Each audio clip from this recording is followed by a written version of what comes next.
Order!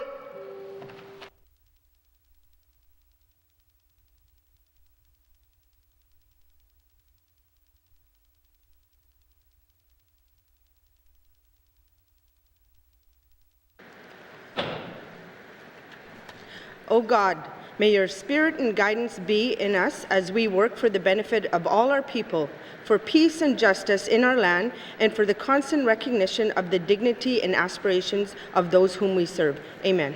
Amen.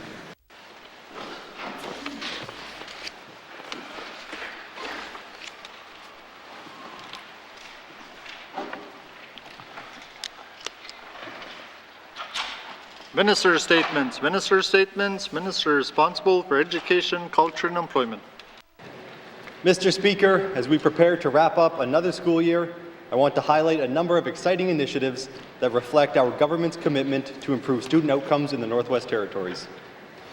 This semester, 3 high schools in the Territory piloted the new Northern Studies 30 curriculum. This Made in the N.W.T. high school course is the first in the Territory to follow British Columbia's curricular framework. Topics range from oral history and traditions to historical land use, colonization, language reclamation, N.W.T. treaties and land claim agreements, consensus government, and Arctic sovereignty. It also delves into the role of social media, mental health and addictions, and cultural appropriation. Mr. Speaker, we are already seeing meaningful discussions and learning take place as part of this curriculum.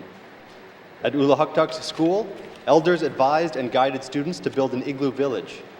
This led to conversations about past, present, and future housing challenges in the North. Now, equipped with a deeper understanding, the class is working with elders and planning to build a permanent, accessible outdoor meeting space. Mr. Speaker, this example highlights the benefits of hands-on, practical instruction based on competencies. This is core to the new adapted junior kindergarten to grade 12 curriculum we will begin trialing in several grades this fall. The British Columbia curriculum is modern, flexible, and emphasizes Indigenous perspectives and knowledge. It focuses on literacy and numeracy, not just reading, writing, and math, but also communicating and problem solving. Rather than students memorizing definitions and dates, this curriculum encourages interaction and engagement. Students are empowered to get involved in their own education. The curriculum committees, made up of educators from across the N.W.T, are working to adapt this modern curriculum to the N.W.T context. The Department of Education, Culture and Employment has finalized several major steps toward implementing the curriculum, including the timeline for each school year, new graduation requirements, and the schedule for educator training. Mr. Speaker, I am also pleased to talk about the excellent online education tool we have renewed this year, the N.W.T Historical Timeline. From origin stories to present-day events, this timeline depicts the history, cultures, and people that make up this territory. It features photos and documents from the N.W.T archives, as well as objects from the museum's collection, including artwork, tools, clothing, and more. This valuable resource makes these stories, photos, pivotal events, and ways of life accessible to not just students and educators, but to everyone in the territory and beyond. Mr. Speaker, an update on education would not be complete without recognition of those at the forefront of this work. In every community and in every school, our educators and school staff play a vital role in student success. It was my privilege earlier today to recognize the inductees of the 2023 Northwest Territories Education Hall of Fame. I would like to extend my congratulations once again to this year's inductees. These remarkable individuals are truly making a difference in the lives of children, students, educators, and communities, and I thank them for their dedication and passion. We have many with us in the gallery today, and at the appropriate time, I will be recognizing them. Thank you, Mr. Speaker. Thank you, Minister. Minister statements. Minister statements. Minister responsible for Health and Social Services. Thank you, Mr. Speaker. June is Seniors Month, a time for us to recognize the important role of seniors in our families, communities, and the territory. They connect us with language, land, and culture, and bridge the past with the future. Under the mandate of the Government of the Northwest Territories 2019 to 2023, we're supporting this role by enabling seniors to age in place with dignity. We want to help seniors remain at home for as long as they are able. In order to be successful, we must address core issues. We collaborated across government and engaged seniors, their families and caregivers, municipal and Indigenous governments, and community organizations to determine how we can improve programs, services, and initiatives to better meet the needs of seniors. The feedback we received helped the department to develop the Senior Strategic Framework that will shape future efforts across government. The framework will be tabled this August. Mr. Speaker, throughout the engagement process, we heard from seniors about their desire to be valued and included in meaningful ways in their communities. Today marks Intergenerational Day. Here is an opportunity to pause, reflect, and reach out across generations, fostering understanding, respect, and meaningful relationships. Seniors want to connect with children, youth, and adults alike and share stories, culture, traditions, and wisdom drawn from a lifetime of experience. Having strong intergenerational bonds not only contributes to wellness, but also fosters a deep sense of belonging in communities. We need to recognize that many seniors experience isolation and loneliness, which poses serious risks to their physical and mental well-being, as well as makes them vulnerable to elder abuse. I encourage everyone to reach out and spend time with seniors in their lives and communities today and every day. Mr. Speaker, I would also like to acknowledge that World Elder Abuse Awareness Day is coming up on June 15th. The United Nations established this day to create awareness and encourage a dialogue about all types of abuse and neglect seniors face. Governments, communities, and families must all play pivotal roles in safeguarding the well-being and safety of seniors. The Government of the Northwest Territories is reinforcing this point by providing a poster and fact sheet about different types of abuse seniors face. These resources are available on the Department of Health and Social Services website and will be distributed to communities this summer.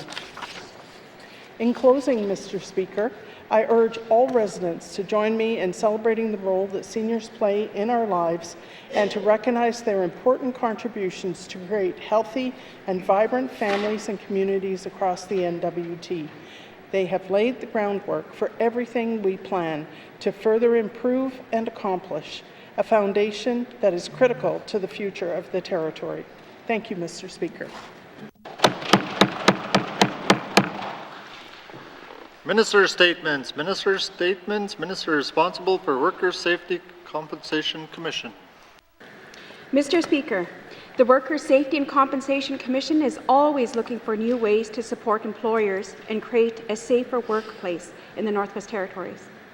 Through ongoing communication and engagement with employers, the WSCC identified an opportunity to improve their services and provide additional supports for employers facing occupational health and safety challenges. That is separate from their role as an enforcer of the Safety Act through penalties and fines. Mr. Speaker, the WSCC is proud to introduce the new positions of Safety Outreach Representatives. These new positions will provide employers with technical expertise, analysis, consultation, and collaboration of services to improve workplace occupational health and safety programs, meeting occupational health and safety regulatory requirements, and ultimately improve workplace safety outcomes. The WSCC mandate is to promote and improve health and safety in the workplace. These new positions will help to achieve this by supporting employers in their understanding of occupational health and safety roles and responsibilities. Mr. Speaker, safety outreach representatives will accomplish this through collaboration with employers and by providing resources and guidance to create or improve safety programs. Mr. Speaker, these safety outreach representatives are directly to help employers by helping them develop an OHS program, providing them with technical expertise to identify best practices to reduce workplace incidents, and sharing educational resources to improve OHS outcomes in the workplace. Mr. Speaker, the WSCC wants to assure employers that safety outreach representatives are not safety officers. They do not have the mandate to enforce regulations and laws and are not going to provide safety officers with information that could lead to an inspection or penalties. This is a proactive, supportive step that does not penalize employers for requiring guidance to improve occupational health and safety outcomes at their workplaces. Mr. Speaker, although safety outreach representatives will reach out to the employers, and WSCC hopes employers will take the advantage of this new non-penalty supporting in making their workplace even safer. Mr. Speaker, it is also important to note that this improved services is provided by reallocating existing resources within WSCC. Employers will not incur any additional costs, and the rates will not increase as a result of these new resources. Mr. Speaker, the 3 safety outreach representatives at the WSCC are hired and in place. 2 are located at the WSCC office here in Yellowknife, and 1 ready to support employers in the Northwest Territories. The 3rd is in the WSCC office in Iqaluit, providing support to Nunavut employers. The WSCC aims to reduce workplace incidents and injuries, and these safety outreach representatives are a great resource to help employers within their own workplace. Together we can achieve our vision of eliminating workplace disease and injuries. Any employer who is looking to improve health and safety in their workplace can contact WSCC and request support from one of our safety outreach representatives today. Mr. Speaker, I would also like to add that my colleague in Nunavut is delivering a similar announcement and a statement today as well. Must seat, Mr. Speaker. Thank you, Minister. Minister's statements. Minister's statements. Minister responsible for education, culture, and employment. Thank you, Mr. Speaker. Mr. Speaker, in 2021, the Government of the Northwest Territories released the Northwest Territories Arts Strategy, a 10-year plan to improve N.W.T's arts programs and services and strengthen the Territory's arts sector. The first key action identified in the strategy was to complete a review of the GNWT's arts programs so that we could have a better understanding of the changes required to help us achieve our goals for the sector. The results of this review were released in November as part of the Arts Program Review Report, reflecting the thoughts and concerns of N.W.T artists, craftspeople, and arts and cultural organizations. The report identifies areas of strength and weakness and provides recommendations on how to improve arts programs and services to better serve N.W.T residents.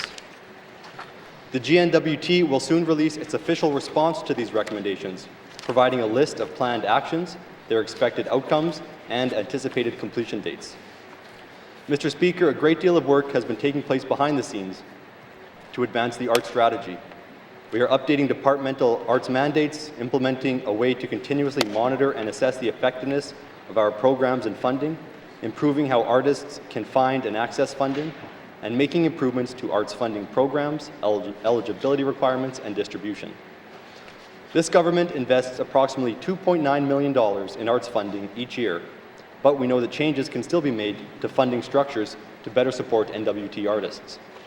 In recognition of this, we are restructuring our existing funding programs so they provide support to artists and arts and cultural organizations at all sizes and stages of their development. Emerging and mid-career artists, small groups, and artists from small communities will be eligible for grants of up to $5,000 per year for small-scale arts projects. Established artists and arts and cultural organizations can receive up to $10,000 per year for medium-sized arts projects. For large-scale arts projects, events, and festivals that bring vibrancy and economic benefit to our communities, organizations will be able to apply for $10,000 to $100,000 per year. Arts and cultural organizations that operate year-round will be eligible to access operational funding that will provide them with $20,000 to $200,000 per year. Mr. Speaker, the Department of Education, Culture and Employment partners with the Department of Industry, Tourism and Investment on implementing the art strategy. I'm happy to hear that ITI is currently developing artist guidelines for the support of entrepreneurs in economic development, or SEED funding, as it pertains specifically to art stakeholders.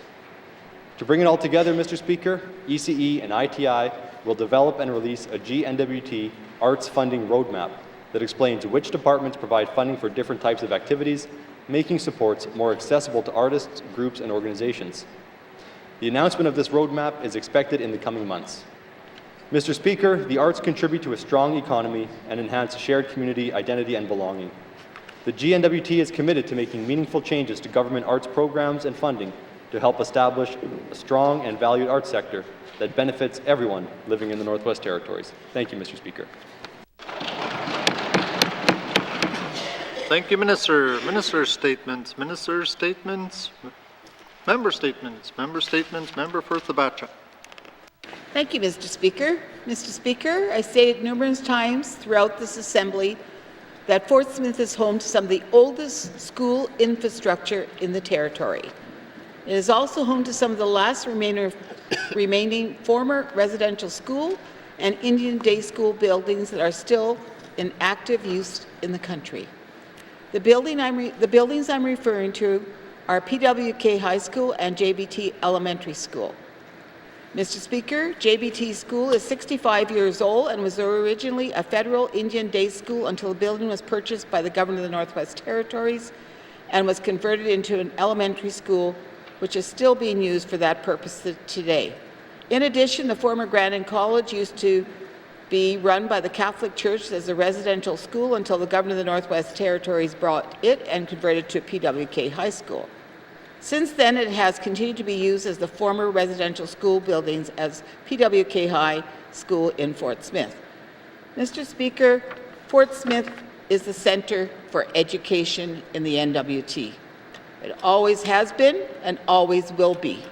And I want to stress that we have excellent staff all around.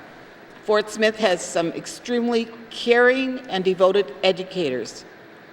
So I do not want to knock them at all in talking about the historical legacy of JBT or PWK schools. So my point is the links between federal Indian Day schools and residential school is undeniable. They are extensions of the same systems of colonialism, oppression, and assimilation towards Indigenous people. Therefore, I believe it is totally inappropriate, unacceptable for these buildings to continue being used as schools for our youth of today. If the young people of Fort Smith knew and understood the history of those buildings, I'm sure they would feel unsure of the school they attend, because I know that most, if not all the staff there know of the history, as do the parents and grandparents of the students who attend these there today. Does our curriculum even teach or acknowledge this residential school and Indian Day School legacy that still remains in Fort Smith and the N.W.T? Mr. Speaker, I seek unanimous consent to conclude my statement. Member for Thabacha, the member seeking unanimous consent to conclude her statement. Are there any nays? There are no nays. You may conclude your statement. In closing, Mr. Speaker, I want to acknowledge the statement by the Minister today on acknowledging what I was trying to say. Mr. Speaker, both these schools are 65 and 61 years old, so it's high time that they are decommissioned and replaced with brand new schools for the people of Fort Smith. It doesn't matter if either school has been maintained well and can still be used longer. The bottom line is that these schools carry a heavy legacy and the youth of the future deserve better. Fort Smith needs a brand new state-of-the-art school for both elementary and high school students, so I'm going to once again ask our government to follow their own capital needs assessment and replace the aging schools in Fort Smith.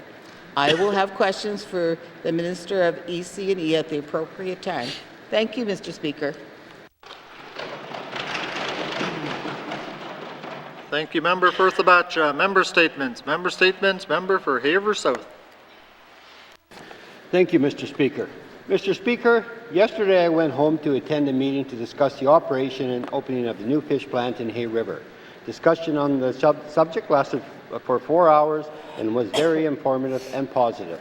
However, another topic that arose outside that discussion was that of the Evacuee Income Distribution Support Program.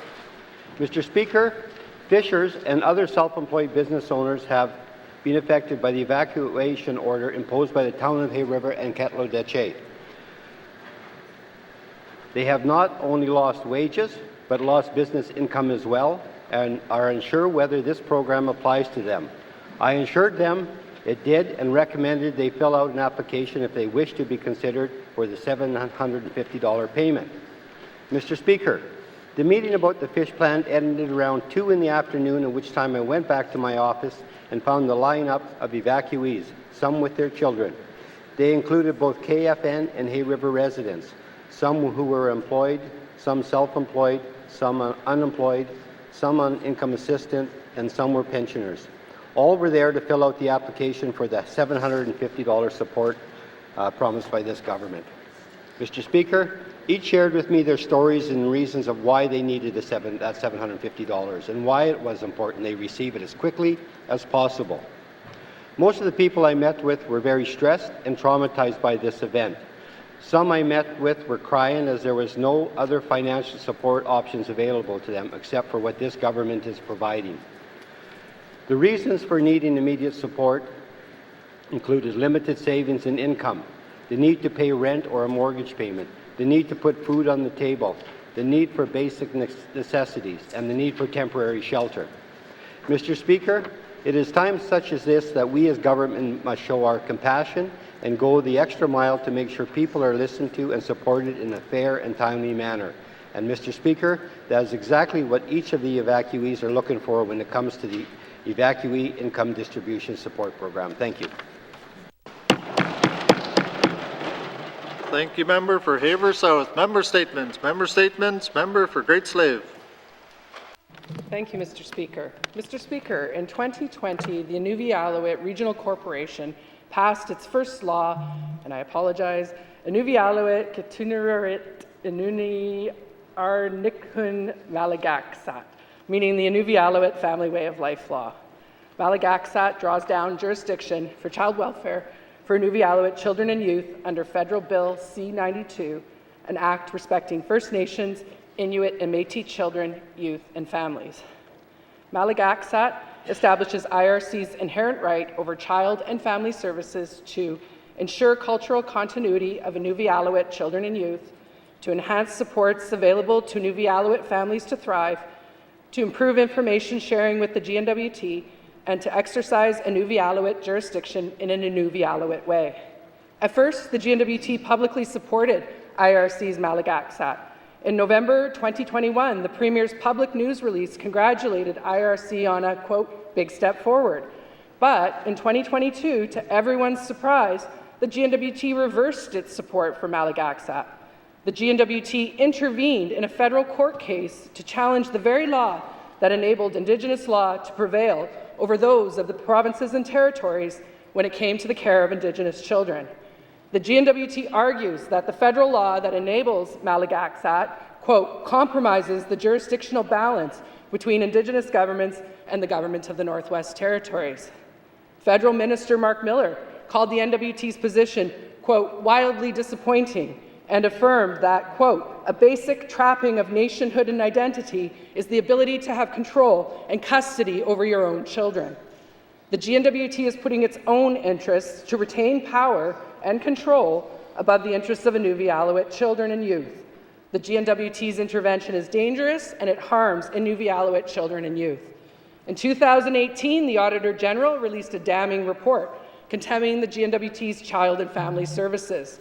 The N.W.T is failing Indigenous children and youth in care, who are currently overrepresented at 98% of those in care. This injustice is tied to Canada's colonial legacy of removing, assimilating, and destroying Indigenous children and youth. Mr. Speaker, I seek unanimous consent to conclude my statement. Thank you. Thank you, member for Great Slave. The member is seeking unanimous consent to conclude her statement. Are there any nays? If there are no nays, you may conclude your statement. Thank you, Mr. Speaker and my colleagues. As I said, this injustice is tied to Canada's colonial legacy of removing, assimilating, and destroying Indigenous children and youth. I share this truth with the utmost care and respect for Indigenous families and communities that have had to reckon and are still healing from this. Indigenous governments face significant barriers as it relates to child welfare. The N.W.T intervention contradicts the spirit of the United Nations Declaration of the Rights of Indigenous Peoples and damages relationships with the IRC and potentially other Indigenous governments. Mr. Speaker, at this point, I am calling on the N.W.T to immediately remove itself as an intervener from the federal case, even if it's only symbolically. 2, to repair its relationship with the IRC and other Indigenous governments with respect to children and family services. And 3, to support Indigenous governments' readiness to draw down jurisdiction for the welfare of their children and youth. Until Indigenous governments have control of their children, this will continue to be a colonial government. Thank you, Mr. Speaker. Thank you, member for Great Slave. Member statements. Member statements. Member for Framelick. Merci, Monsieur le Président. In the last sitting, I raised a number of concerns with the review of the fiscal responsibility policy. Apparently, that policy has now been revised effective April 1, although a thorough search of N.W.T websites could not locate the revised version until yesterday. The Finance Minister said in March that there was, quote, fairly detailed engagement with Standing Committee. I stated that the work we did as regular MLAs on what was given to us is some of the finest feedback in my more than 7 years as an MLA. Unfortunately, the public will probably never get to see that feedback and the recommendations we made. In my view, almost all of our advice was soundly rejected by the Minister. The Minister rejected something as basic as providing an opportunity for public engagement. It seems the Minister views the fiscal responsibility policy as an internal policy and apparently not worthy of public input. However, the Minister revealed that credit rating agencies did get a check-in. It appears that the review was aimed at appeasing the credit rating agencies, not the duly elected MLAs or the public. MLAs have politely asked and recommended transparent reporting on compliance with the fiscal responsibility policy and consequences, if only a remediation plan. We have asked for in-year reporting and greater accountability that was again rejected in Cabinet's response to the most recent committee report on the public accounts.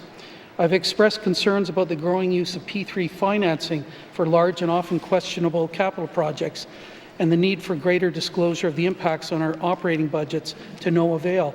I'll have questions for the Finance Minister later today. Merci, Mr. Speaker. Thank you, member for Framelick. Member statements. Member statements. Member for N.W.T. Thank you, Mr. Speaker. On May 6, Mr. Speaker, Frank Rubin was last seen in Fort Smith. 26 days have passed. After speaking to his mother today, I want to shed light on it again. 26 days dedicated volunteers search for Frank every single day. Mr. Speaker, I want to thank each and every one of them for doing what they're doing. They've been working tirelessly, searching for Frank, and those who are doing everything that they can do to bring Frank home. The volunteer groups and friends of the family searching for Frank, Salt River First Nation, Fred Daniels, Mayor, Frida Marcellos, the MLA, and then every person who is praying for Frank and the family. I know Frank is a baby, Mr. Speaker. I grew up with his dad, John, we called him Asak, and his aunties and uncles, Don, Edna, and Darlene, and the whole Grubin family. He was so proud of his son. Mr. Speaker, Frank went to Fort Smith to attend college. When you send your children to college, Mr. Speaker, you expect them to come back. No mother or parent should have to cry and wonder where their child is. Frank's been missing, Mr. Speaker, for 26 days. What expertise and resources has the RCMP for searching for the missing in the cases across the territory, and especially for Frank? In reality of the truth, Mr. Speaker, we failed. We failed. Someone in the community knows something that what happened to Frank. And Mr. Speaker, I'm speaking to them right now. Do what's right. Call the RCMP, call Crime Stoppers. We have to bring Frank home to his mother so she could grieve properly, and to the people of Aklavik to be able to grieve and as a whole family and not wondering where their son is. You know, as Mr. Speaker, as an evaluate, we're going to never stop looking as in the Gutchin. We're never going to stop looking, and I thank Salt River First Nation.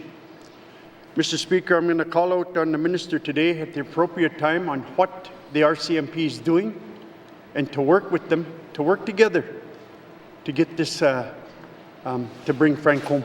Thank you, Mr. Speaker. Thank you, Member for N.W.T. Member statements. Member statements. Member for Tunadewelde. Thank you, Mr. Speaker. I rise today as the MLA for Tunadewelde in the Northwest Territories to address a matter of utmost importance that affects the most vulnerable members of our society, our children. Recent revelation from the Auditor General of Canada reports into Child and Family Services in Nunavut have revealed serious and damning faults in their system. This report calls for immediate whole-of-government approach to address the challenge of protecting children in government care. While the focus of this report is on Nunavut, it would be remiss of us not to examine our own situation here in the Northwest Territories. We must ask ourselves, are we immune to the same systematic deficiencies that plague our neighbours? Can we honestly say that we're doing enough to protect the rights and well-being of our children? In the 2018 Auditor General report into the Northwest Territory Child and Family Services found serious deficiencies for children in the temporary, permanent and foster care. This is clear indication that we too face significant challenges in our child and family services system. We cannot ignore the warning signs, nor we cannot turn a blind eye to the urgent need for reform. Our children deserve better. They deserve a system that prioritizes their safety and well-being and future. We have a moral obligation to protect them and provide them with the care and support they need to thrive. The Auditor General's report in Nunavut highlighted the need for a whole-of-government approach. This means breaking down silos, working collaboratively across the departments to ensure the holistic well-being of our children. We must bring together health, education, social services, and other relevant departments to create a comprehensive support network for children in care. It is only through this integrated approach that we can effectively address the complex challenge that our children face. Furthermore, the report emphasizes the importance of community engagement. We must actively involve Indigenous governments, leaders, elders, knowledge keepers in the decision-making process that affect our children. Their wisdom and guidance are invaluable in shaping policies, practices that are culturally sensitive and responsive to the unique needs of our diverse communities. I'll call upon the Government of Northwest Territories to take immediate action. We must allocate the necessary resources to improve the quality of care and support services for our children. We must invest in training, professional development for our child and family services staff to ensure they have the skills, knowledge, and required to provide the highest standard of care. We must also enhance accountability and transparency within the system, ensure that proper oversight mechanisms are in place for the prevention and procurement of deficiency identified in the audit. Thank you, Mr. Speaker, and I'll have questions for the Minister of Health and Social Services. Merci.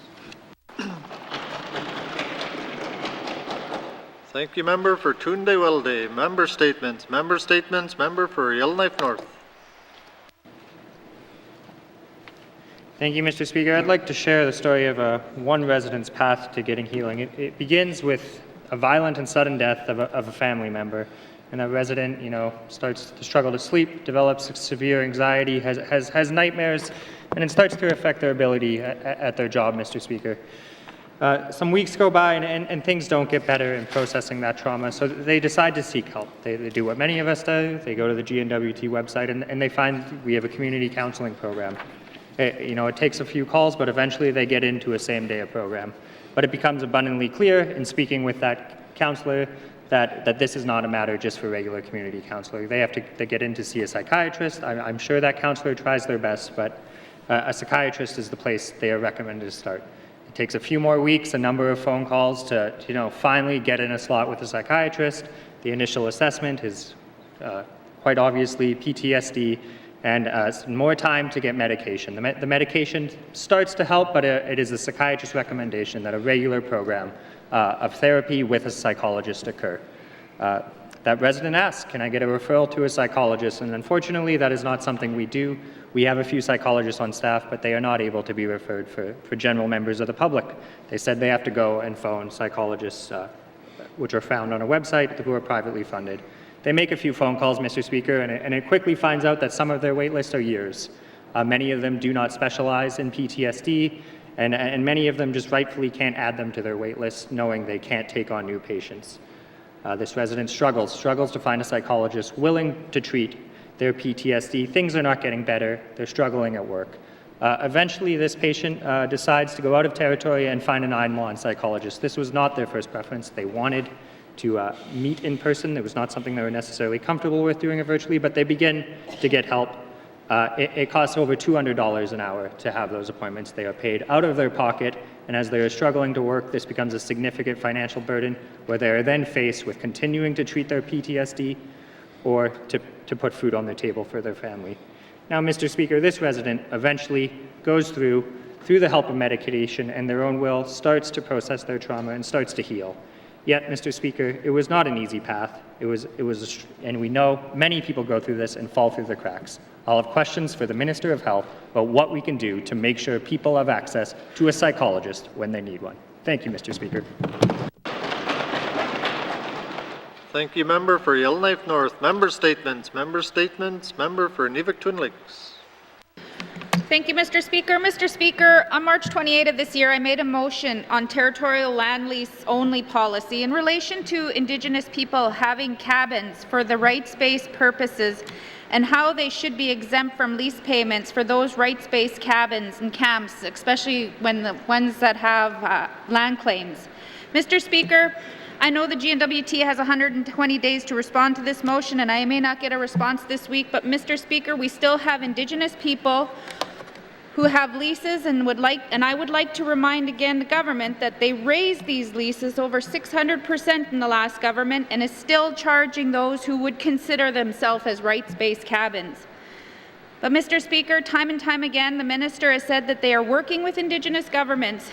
But when I speak with some of the Indigenous governments, they say they've been waiting on N.W.T. So, Mr. Speaker, I have no idea when we'll figure this out on what they'll be doing for the N.W.T rights-based cabin owners. So I would like to find out what the process is for an Indigenous cabin owner who may have signed a lease but has been told by their own Indigenous organization that they don't need a lease.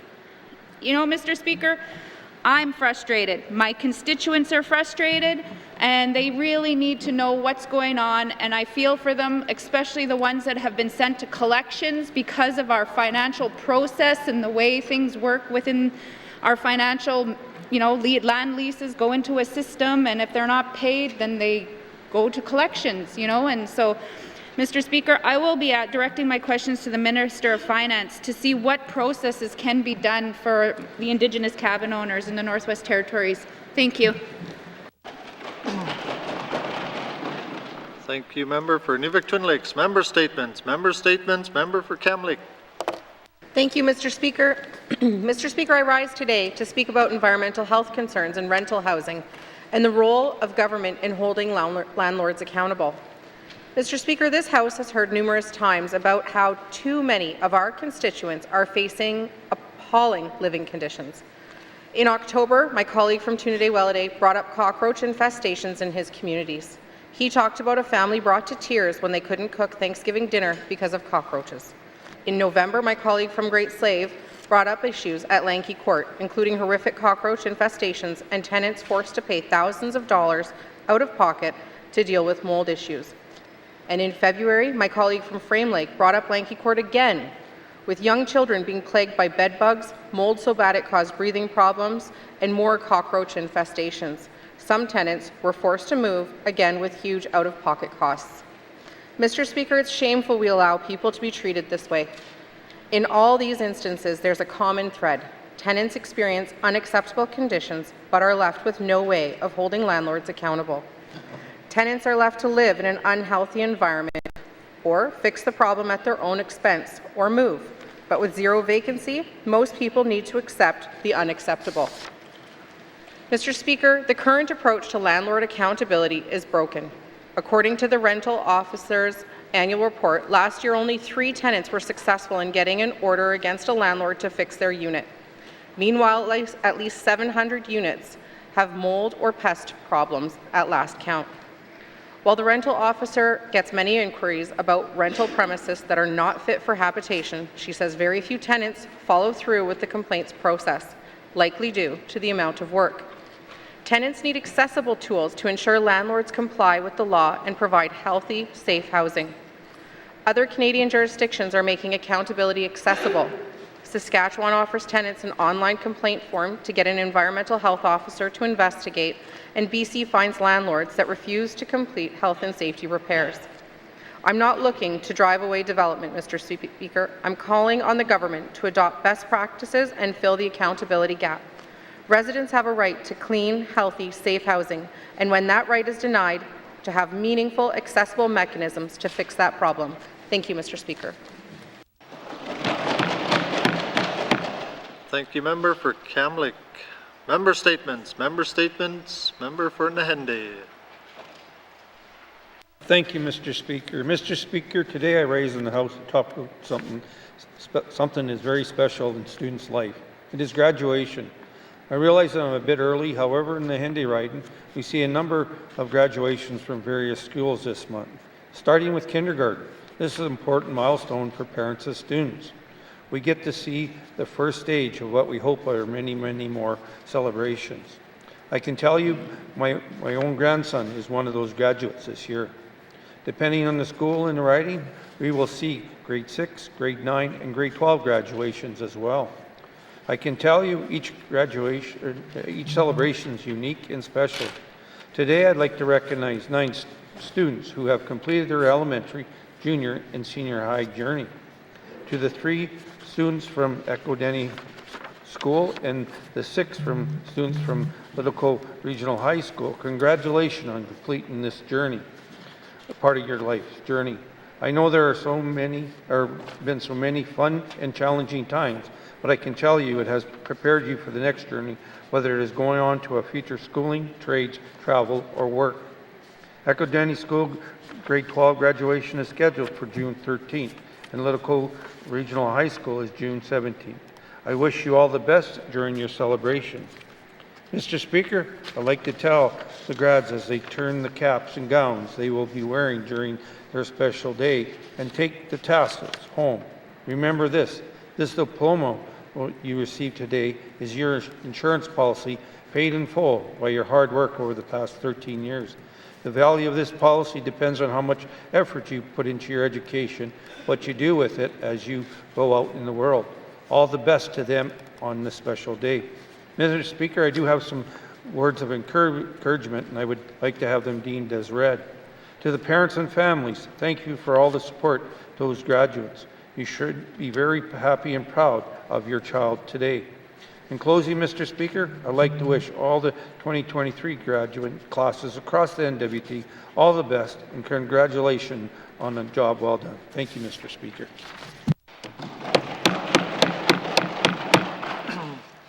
Thank you, Member for Nahende. Member statements. Member for Nivik-Bootlik.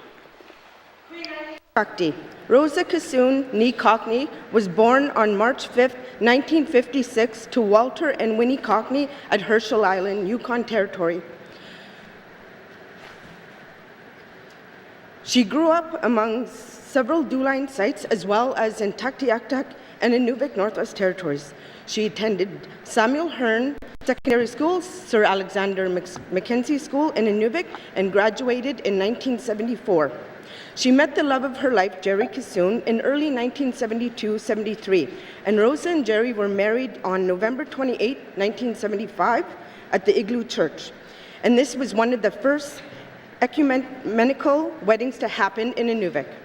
Jerry was a Royal Canadian Mounted Police member, and they were stationed in Calgary, Alberta, Manning, Alberta, Whitehorse, Yukon, Pelly Crossing, Yukon, Watson Lake, Tuktoyaktuk, and finally back home in Inuvik, Northwest Territories, where they raised their children together. They have 4 children, Claudine, Patricia, Caroline, and Gerald Andrew. Jerry was also the Deputy Commissioner of the Northwest Territories from 2011 to 2017. Rosa was always stood by and supported her husband in his working career, as well as his personal life as he volunteered for so many communities, committees, and organizations throughout Inuvik. as well as his tourism company, where Rosa was always baking him bannock for his tourists. Rosa worked as an accountant for the N.W.T Regional Corporation for over 20 years until her retirement. She took great pride in her work. She was also an avid seamstress and sewer that made many homemade Halloween costumes, dresses, fur mitts, slippers, beaded card holders, and cross-stitch hangings, just to name a few, for all her family, friends, and especially her special friends. Rosa was diagnosed with cancer in 2011. She fought a long, courageous battle, and she was not ready to leave her family just yet. Rosa passed away peacefully on April 22nd, 2023, with her family by her side. She will be fondly remembered for outpouring love she had for her family, friends, her baking, her sewing, cooking shows, an avid sports and music lover, especially for love of her husband for 47 years, Jerry.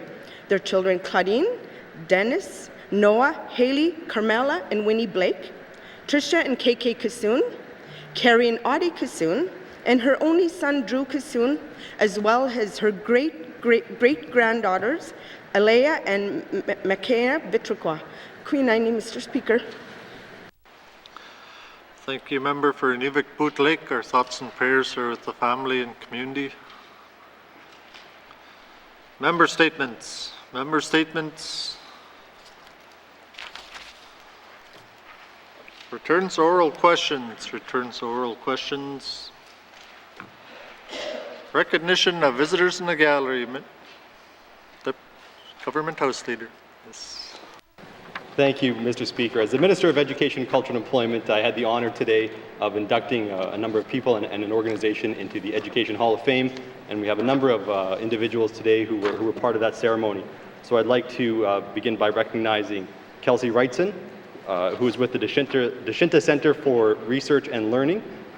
Deshinta was inducted in the category of post-secondary education, and they received the Minister's Choice Award. Charlene Lisk from DELO, she was inducted in the Community Outreach category.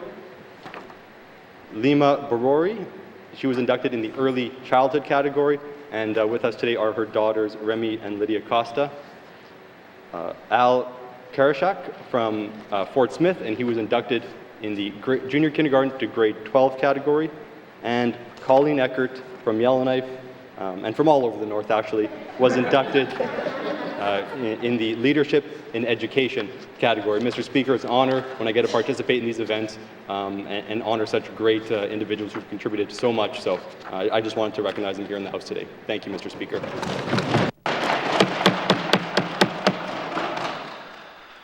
Thank you, Member for Haver North. Recognition of visitors in the gallery. Member for Yellowknife Centre. Thank you, Mr. Speaker. Mr. Speaker, I see Ed Hove in the gallery today, and he is a neighbour, a retired engineer, and a solid community volunteer, and I'd like to welcome him to the House. Thank you. Thank you, Member for Yellowknife Centre. Recognition of visitors in the gallery. Member for Great Slave.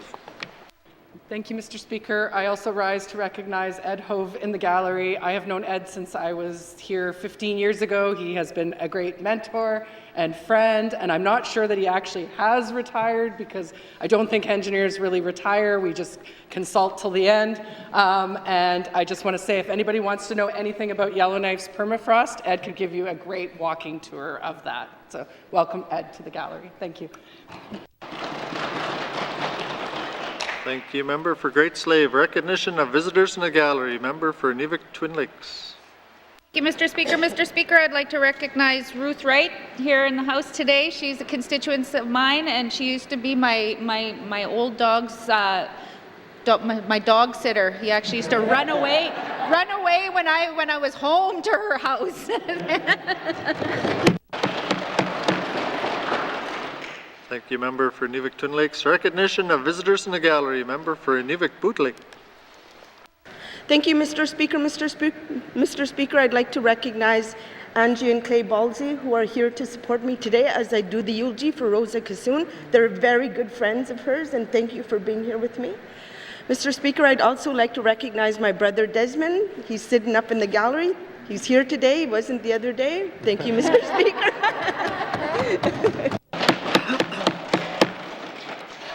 Recognition of visitors in the gallery. Member for Yellowknife South. Thank you, Mr. Speaker. Mr. Speaker, I was also going to acknowledge Angela and Clay Balsley, who were here to hear the obituary for Rosa Kassoon. They're residents of Yellowknife South. Mr. Speaker, and while we're on the topic of many old friends, it sounds like I have 3 new friends I also wanted to recognize. I have guests here today from Penwar, that is the Pacific Northwest Economic Region. And with me today in the House, we have President of the organization, Chuck Winder, who's also the President of the Idaho State Senate. Vice President of Penwar, Rick Glumac, who is the British Columbia MLA for Port Moody Coquitlam. And Mr. Speaker, we have Penwar's CEO and Executive Director, Matt Morrison, also joining us. Thank you. Thank you, Member for Yellowknife South. Recognition of visitors in the gallery. Member for Tunaday-Welleday. Mr. Speaker, Mr. Speaker, I'd like to recognize Charlene Lisk. She's from DETA, and she's also from. She also is the Chenta Center for Research and Learning Director of Traditional Knowledge. Also, Kelsey Wrightson, Yellowknife, the Chenta Center for Research and Learning Executive Director.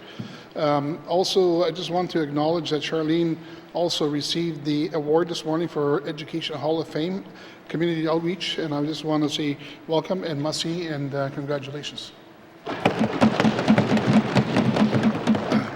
Another one, Mr. Speaker, is that I had to.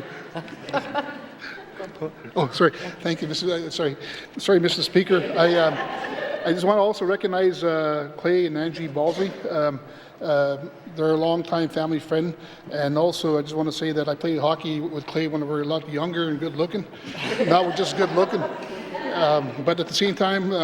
We also have a good friend, his name is Alan Cardinal, who's 77 years old. So we had to retire from playing hockey because he passed us. So anyways, we hung up our skates, so I just want to recognize him as well. Must-see. Thank you, Member for Tunaday-Welleday. Recognition of visitors in the gallery. Member for Thabatcha.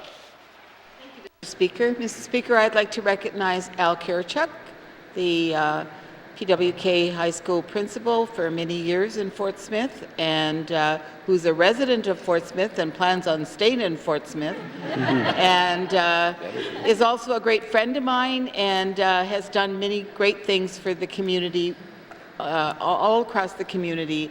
And I'll always remember how he looks after the students and guided them down the right path. And he's an incredible guy, and I'm glad that he's here today with us. Thank you, Mr. Speaker. Thank you, Member for Thabatcha. Recognition of visitors in the gallery. Member for Kamloops. Thank you very much, Mr. Speaker. There's a lot of friendly and familiar faces in the gallery today. I'd like to acknowledge Kelsey Wrightson of Deshinta, and also Deshinta's hide tanning camp is open to the public and all set up and ready to go, so that's very exciting right now as well. I'd like to recognize a couple of former Cam Lake constituents as well. There's Jennifer Dolman-Sanders, and above me, who I cannot see but wish I could see their wonderful happy faces, are a team of lifelong Northern educators, past Cam Lakers Colleen Eckert and Arthur Osborne. A huge congratulations to Colleen today, who was inducted into the N.W.T. Education Hall of Fame, and her speech today had us all either wishing we had become educators or fondly remembering one we adore. So thank you very much.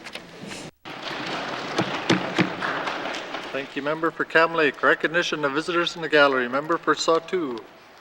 Mr. Speaker, I would like to recognize one of the pages, Jalen Gadet, originally from the Sawtoo. Her home community is Delaney, and just appreciating her work assisting us this week. Must seat, Mr. Speaker. Thank you, Member for Sawtoo. Recognition of visitors in the gallery. Colleagues, I too would like to recognize Mr. Desmond Benoit, one of my constituents from Port McPherson, who is the chaperone for his son Brody Alexi Benoit, and also Paige, Brendan Vitriqua, who are with us for the next couple of days here. I hope you're enjoying the proceedings, and if we have missed anyone in the gallery today, welcome to the chamber, and I hope you're enjoying the proceedings.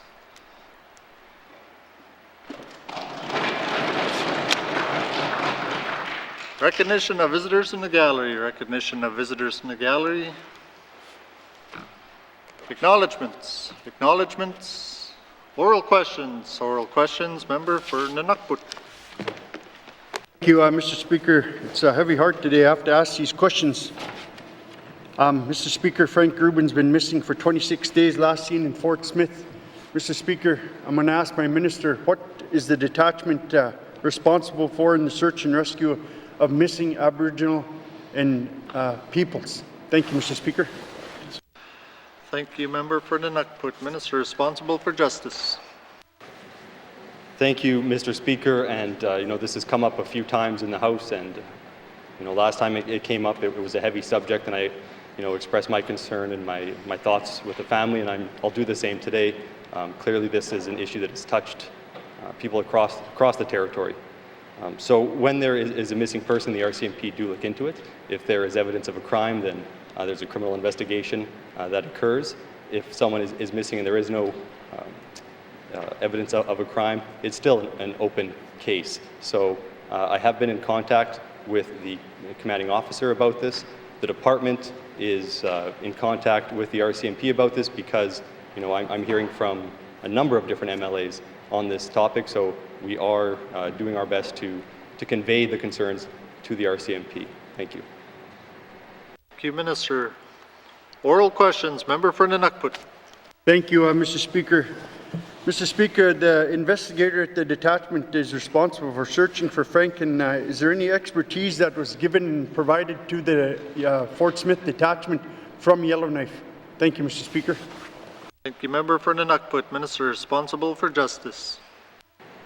Thank you, Mr. Speaker. The RCMP don't share those kind of details about investigations with myself even. So what I can do is I will reach out again and see what type of information is out there. I will say that it is my understanding that the RCMP are in contact with the family, and when there is anything to update the family with, they do that. But I can get back to the member. Thank you, Mr. Speaker. Thank you, Minister. Oral questions. Member for N.W.T. Thank you, Mr. Speaker. Mr. Speaker, I really want to help my minister in regards to seeing if what we can do other than relaying messages back and forth. I'd like to see if the minister is willing to bring the superintendent to the RCMP to meet with MLAs or in caucus or in AOC regular member side, just to give us an update on what's the protocol and what happens when something like this happens. Thank you, Mr. Speaker. Thank you, member for N.W.T. Ministers responsible for justice. Thank you, Mr. Speaker. So I can't bring the commanding officer anywhere. I don't have that authority over the commanding officer. The RCMP are independent from the government of the Northwest Territories. They are contracted. However, the Standing Committee on Accountability and Oversight can reach out and contact the officer. And frankly, given the interest from the regular members, I would expect that they would be doing that. Thank you, Mr. Speaker. Thank you, Minister. Final supplementary. Member for N.W.T. Thank you, Mr. Speaker. Mr. Speaker, I will bring it forward to the Accountability and Oversight Committee Chair to see if we could bring Mr. Detachment, our superintendent, to meet with us in regards to what happens. Mr. Speaker, there's not even a list of missing people, Aboriginal people across our territory, and that's what I want to bring forward to the minister today. There's something has to be done to make a list and let people know that's what's happening. And I think we could do a better job in regards to that. I want to help my minister to make it better for all of us across the territory on our missing and loved ones and bring them home.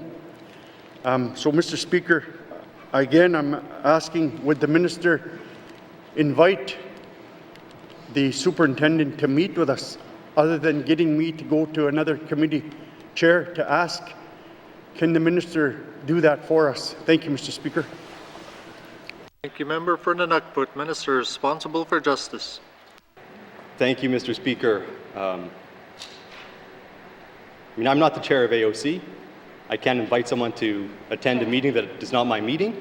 So once again, the regular members do have a role in this House. It's not just to stand up and ask questions. They do have power as a standing committee, and they can use that. So I recommend that this discussion, which happens in the House quite often, must be happening up in the Eagle Room of AOC. And so I would recommend that they get together and they make that request to the commanding officer. Thank you, Mr. Speaker. Thank you, Minister. Oral questions. Member for Trinidad-Welleday.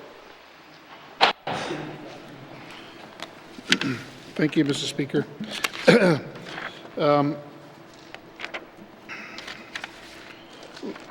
Last year, the honourable colleagues on the Standing Committee of Social Development released a lifting of the N.W.T. children, youth and families and all territory approach to keeping families together, wherein the committee makes 19 recommendations. Mr. Speaker, I just want to ask the Minister for Health the following question. The committee first recommendation calls for a whole of government approach to child and family services. What concrete steps, for example, policies, instruments, legislation, intergovernmental MOUs has the Minister taken to this approach? Thank you, Mr. Speaker. Thank you, Member for Trinidad-Welleday. Minister responsible for Health and Social Services. Thank you, Mr. Speaker, and thank you to the member for the question. We responded to the Standing Committee's report on October the 13th last year. And just to recap briefly, we thanked the committee for their research, recommendations, and engagement. We think that they are positive and will contribute to the well-being of children and youth in our territory. We responded to each recommendation separately. In some cases, we were able to act on them in our next quality improvement plan, which will be tabled in the August 2023 session. Other recommendations require funding, and so they would go into the business planning process. And it's worth noting as well, Mr. Speaker, that the department has been reporting and will continue to report annually on the progress of each of the committee's recommendations on system improvement. Thank you. Thank you, Minister. Oral questions. Member for Trinidad-Welleday. Thank you, Mr. Speaker. Thank you, Minister.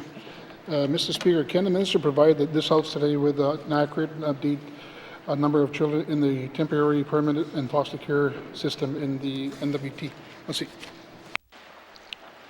Thank you, Member for Trinidad-Welleday. Minister responsible for Health and Social Services. Thank you, Mr. Speaker. As of May 30th this year, there are 133 children and youth in temporary or permanent custody. That compares to 169 children and youth in temporary or permanent custody on September 1st, 2018. Thank you. Thank you, Minister. Oral questions. Member for Trinidad-Welleday. Thank you, Mr. Speaker, and thank you, Minister. Mr. Speaker, in the Health and Social Services Quality Improvement Plan for Child and Family Service people that are 67 of its 70 actions items are either completed or on track. This is significant progress, but can the Minister tell me how many children are in care today compared to 2018 when the plan was started? Thank you, Mr. Speaker. Thank you, Member for Trinidad-Welleday. Minister responsible for Health and Social Services.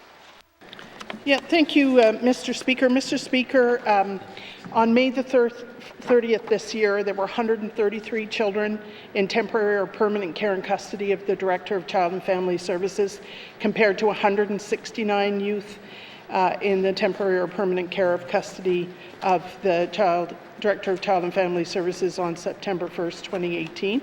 So that's 36 fewer children. This has really been the result of a change in approach by the Department of Health and Social Services. We have provided family preservation workers to assist families with keeping children in their homes and providing services to them in their homes and communities. And that's been, that has made all the difference in terms of cultural continuity and cultural safety for these families. We've made a big investment since 2018, a total of $9.5 million to add 59 new positions. So in total, there are 169 people working in the Child and Family Services system to care for the most vulnerable people in our population, which is, of course, children. Thank you. Thank you, Minister. Final supplementary. Member for Trinidad-Welleday. Thank you, Mr. Speaker, and thank you, Minister. Mr. Speaker, the proposed amendment to the Child and Family Services Act has been moved down to the road to the 20th Assembly. Can the minister advise why her department didn't prioritize this work in the life of this government when there were so many children are in desperate need of care? Merci, Mr. Speaker, and merci, Ms. Minister. Thank you, Member for Tuna-Day-Welday, Minister responsible for Health and Social Services. Mr. Speaker, it is time to revise the Child and Family Services Act to bring it into alignment with Bill 92, the federal act respecting First Nations, Inuit and Métis children and families, youth and families. This will align things that are already being done in terms of cultural safety. And so while the legislation has not come up for review in this session, the changes have been made in standards. And it's worth noting as well that we have a limited number of staff to do this policy and legislation work. And the staff who would normally be involved in revising the Child and Family Services Act have negotiated an agreement with the N.W.T Regional Corporation to devolve services for voluntary services agreement for children to the IRC, and more details of that will be coming at the end of the summer. Thank you. Thank you, Minister. Oral questions. Member for Inuvik-Twin Lakes. Thank you, Mr. Speaker. My questions again are for the Minister of Finance, because she's got control, I guess, of the money and all the finance books. Can the Department of Finance pause? Is it possible to pause outstanding land lease accounts from going to collections in finance? Thank you, Mr. Speaker. Thank you, Member for Inuvik-Twin Lakes, Minister responsible for Finance. Thank you, Mr. Speaker. Mr. Speaker, dealing with land leases, obviously, I know the member is well aware, is primarily the responsibility of now ECC. Department of Finance certainly works with other departments, but we really are essentially just the financial agent in that respect. So I can't pause the accounts of going out on my own. That's we would be relying on government policy to do that, and I know that that work is happening right now over at ECC. Thank you, Mr. Speaker. Thank you, Minister. Oral questions. Member for Inuvik-Twin Lakes. Thank you, Mr. Speaker. So I guess my question is it possible to pause? I guess I should clarify. Can it be done? So can counts be paused under the direction of working together with a minister from another department? Thank you, Mr. Speaker. Thank you, Member for Inuvik-Twin Lakes, Minister responsible for Finance. Thank you, Mr. Speaker. Again, what is required in order to pause an account from going to collections or to cease acting on a file that's gone to collections really requires some sort of parameters or criteria where a department that had an outstanding account, some other debt, for instance, whether a lease or otherwise, if they were to come to the Department of Finance and say that they had reached some sort of agreement with the person who owes the debt, then those debts can be moved forward to be out of collections or to be forgiven, to be paused, to have some other process. But once the matter has gone out, then under the financial administration rules, the matter would continue as a debt owing. So there needs to be some mechanism to indicate that, in fact, what was deemed as an outstanding debt no longer is. So it's those types of parameters that I understand ECC is working on to ensure that they can then convey that and share that with the Department of Finance. Thank you, Mr. Speaker. Thank you, Minister. Oral questions. Member for Inuvik-Twin Lakes. All right. Thank you, Mr. Speaker. So just trying to think about, okay, so it can be done, but it has to be in collaboration with another minister. So I'm just wondering if there been any discussions, and like you said, that the lands were going, but is there been discussions with finance that this can be done and will be done? Or, I'm just, the reason I'm saying this is that I have constituents that have leases and they've jumped up 600%. And if my power and my heating bill jumped up 600%, you know what? I'd have to walk away from my mortgage. If my interest rate jumped up 600%, I'd have to walk away from my mortgage because I just couldn't afford to pay it. People in the cabin that have these cabins, they're not multi-million-dollar cabins. They're probably not even worth 2 years of lease fees. So what I'm asking the minister, is this something that she and the Minister of ECC, and if I have to ask more questions, I'll ask the Minister of ECC if he'll work with the Minister of Finance. Thank you, Mr. Speaker. Thank you, member for Nevis-Twin Lakes, Minister responsible for Finance. Thank you, Mr. Speaker. Mr. Speaker, I hear the back and forth on this issue in this House. I have heard it now for almost 4 years as well. I'm only hesitant to create something on the fly out of the Department of Finance when I know there's processes happening in ECC that I am less intimately familiar with. But, Mr. Speaker, the two departments are more than happy to work together. I know Minister of ECC and I work together on shared areas of overlap. Whether it's finance, whether it's ITI, we have joint meetings. We can certainly start to do that with Department of Finance and ECC as well. And if that might assist the staff who I know are working through the process at ECC to access some of Finance's resources in how accounts are transmitted to collections and how they can be paused. Mr. Speaker, I think both of us on this side here would be more than happy to do that. Thank you, Mr. Speaker. Thank you, Minister. Oral questions, member for Thabacha.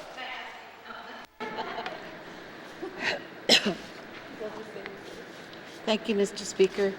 Mr. Speaker, the Minister of ECE has previously stated that the last time a technical status evaluation was done on JPT Elementary School was in 2005.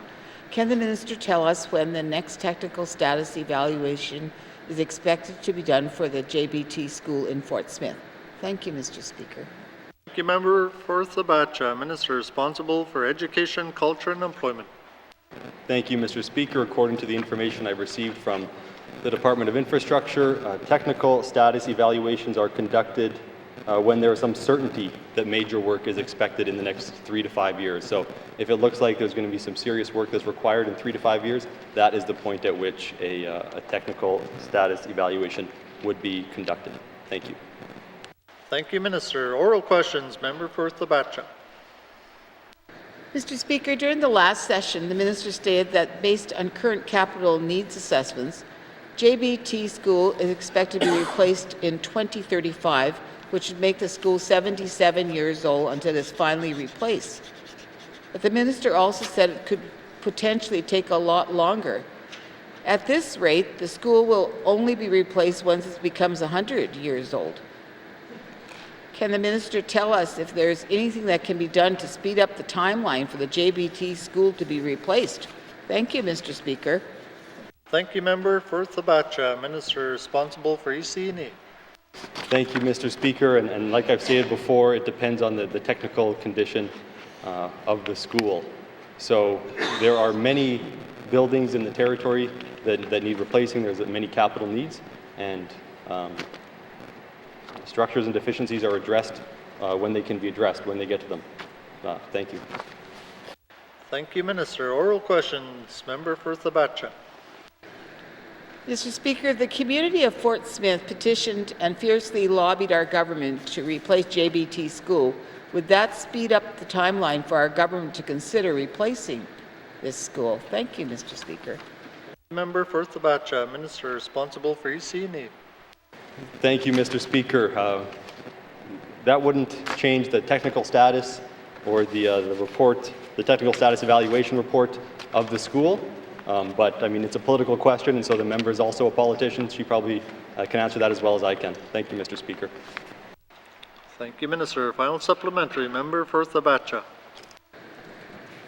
Mr. Speaker, can the Minister tell us if he or Cabinet is content with the fact that the N.W.T is one of the only jurisdictions in the country who continues to actively use former residential school and Indian day school buildings for students today?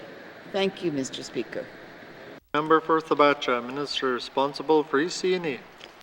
Thank you, Mr. Speaker. Well, I can't speak on behalf of Cabinet, but I can say no, I'm not content.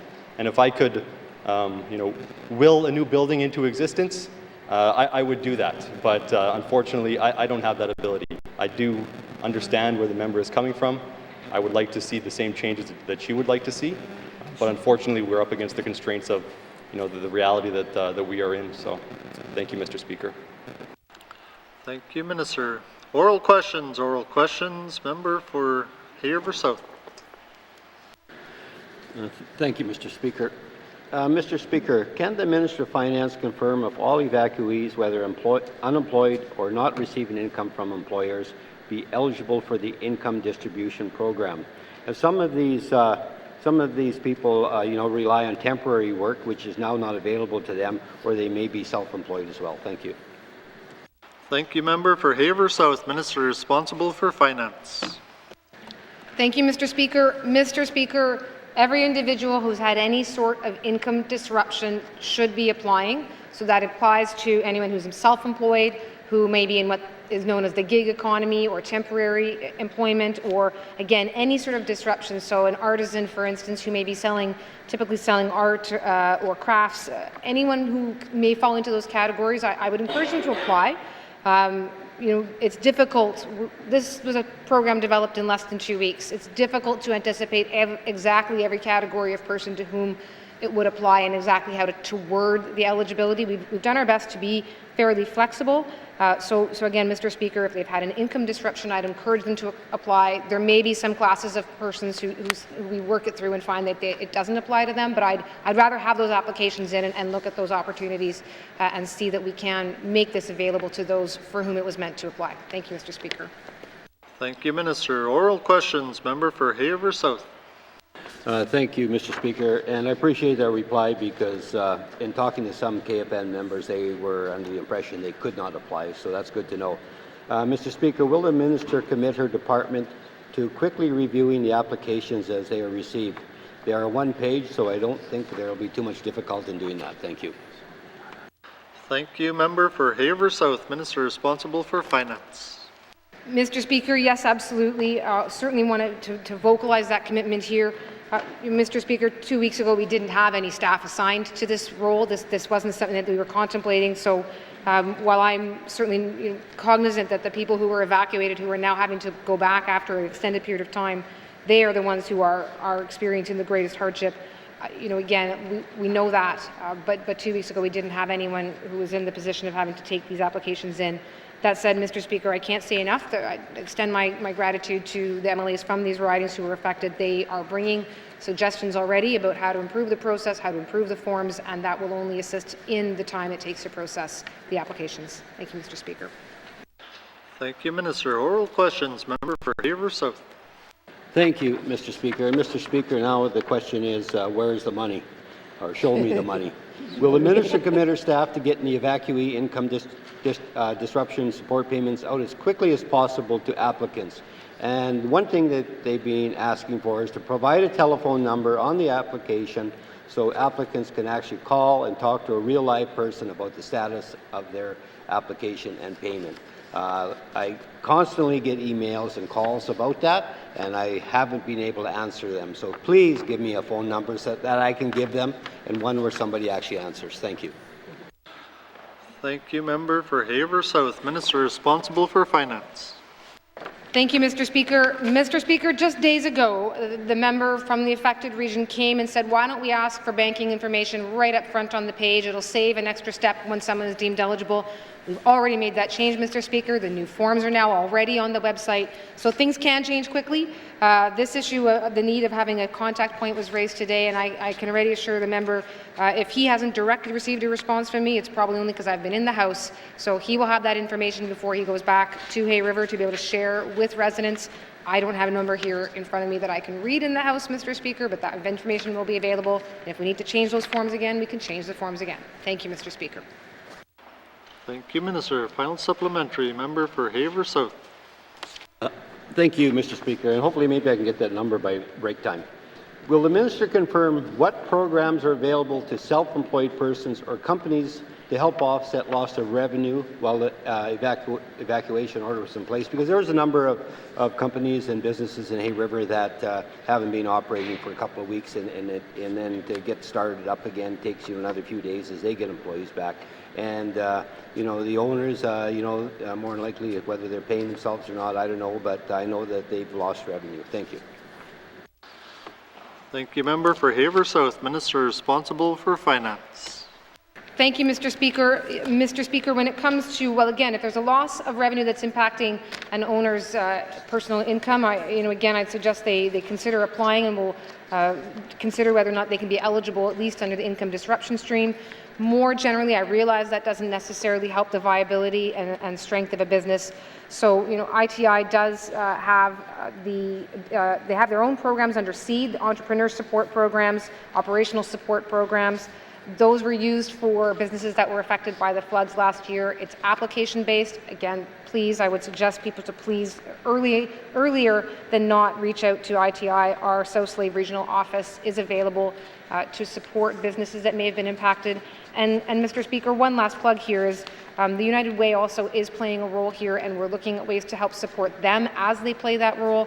They can put money into nonprofit organizations, charitable organizations in the affected regions. So it may be a matter of looking at what some people's expenses may be, and they may be able to then work with local charities to see if there can be supports found that way. So, because again, Mr. Speaker, I know the N.W.T did support the United Way, and of course the residents across the Northwest Territories continue to support the United Way. Thank you, Mr. Speaker. Thank you, Minister. Oral questions. Member for Kamloops.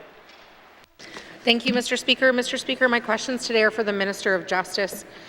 We know that over 700 rental units have mold or pests across the Northwest Territories, but only 3 tenants got an order against the landlord to fix the problem. So clearly something is not working, Mr. Speaker.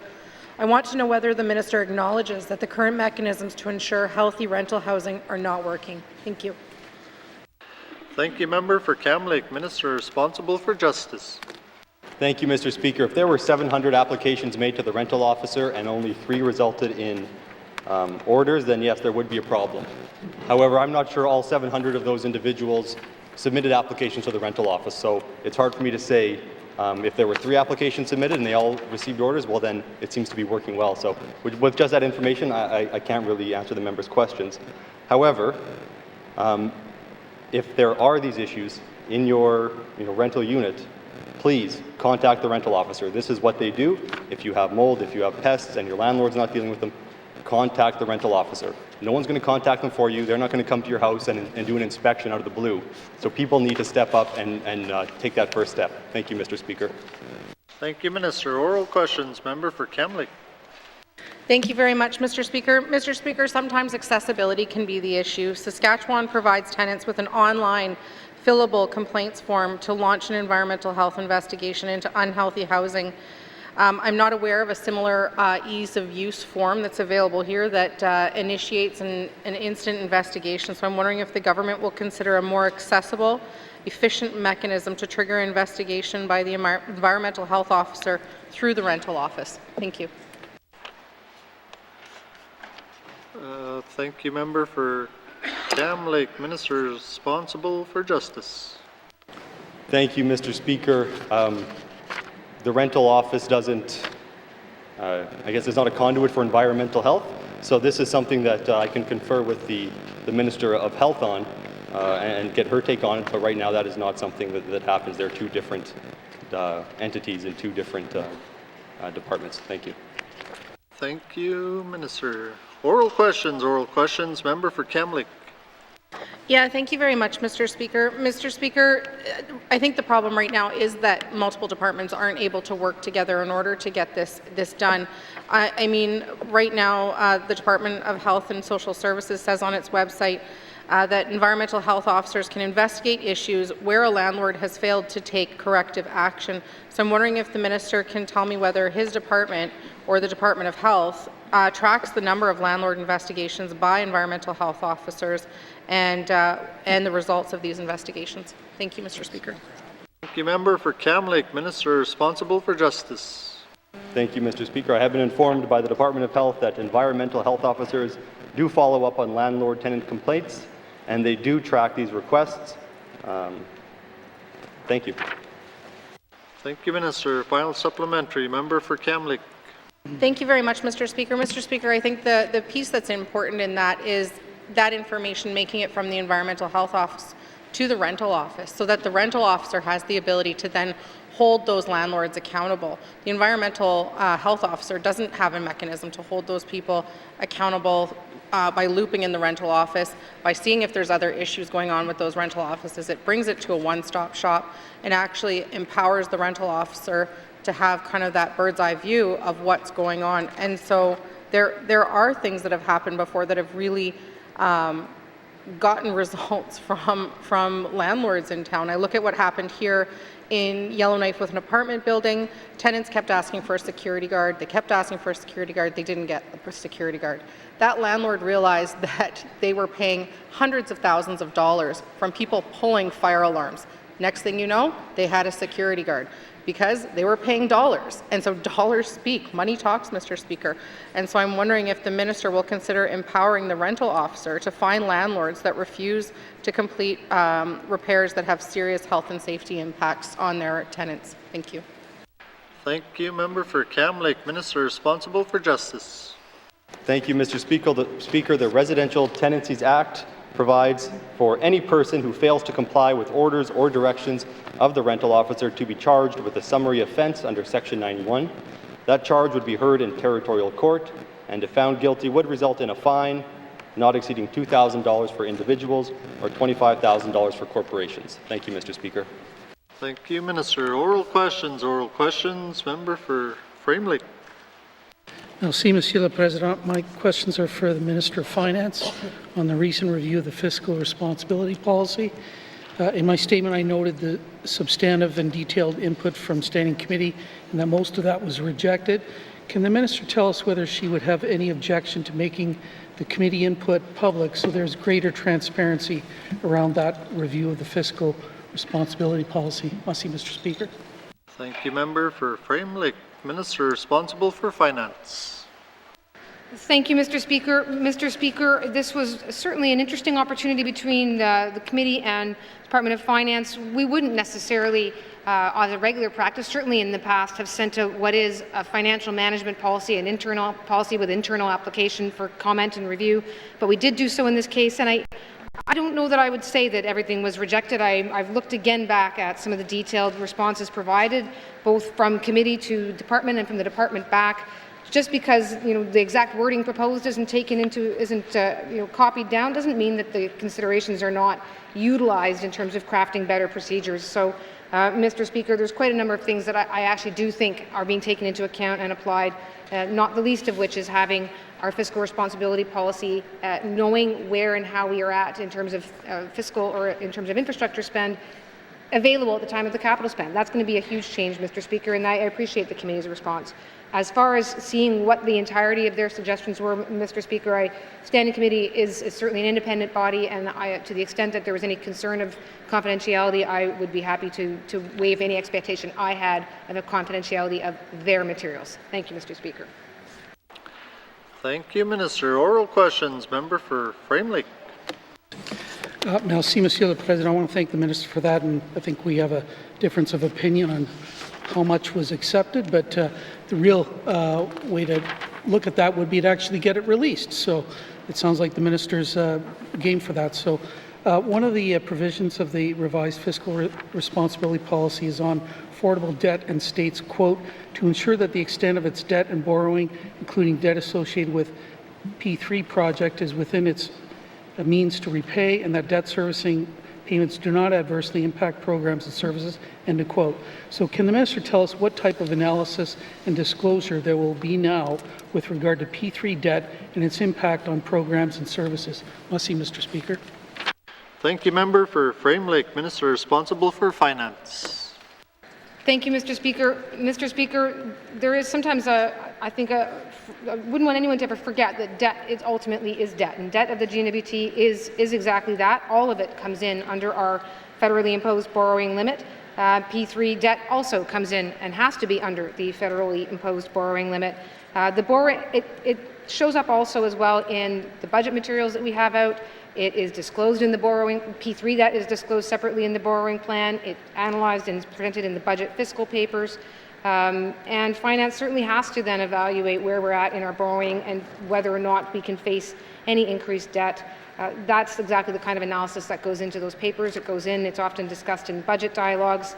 The P3 debt servicing payments are in the operating budget. We see it show up there in the mains. So it's part of that overall fiscal picture that we present at various opportunities, and as I'd indicated, we'll be looking to do so on a more regular basis further to the comments from committee. Thank you, Mr. Speaker.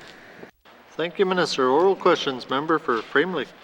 Merci, Monsieur le Président. I want to thank the Minister for that. Another area of concern is with analysis and reporting on compliance with the fiscal responsibility policy. A variety of performance measures are outlined now in the new policy, but there doesn't appear to be any public reporting required. So can the Minister tell us what, if any, public reporting will take place on the prescribed performance measures in the new fiscal responsibility policy? Merci, Mr. Speaker. Thank you, Member for Framley. Minister responsible for Finance.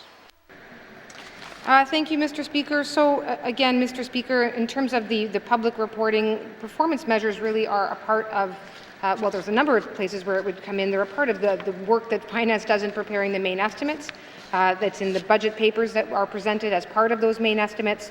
It is often part of the reporting that takes place when we're doing budget dialogues to help orientate participants to what's going on in our fiscal picture. We certainly also are reporting on the provisions when we report in the public accounts.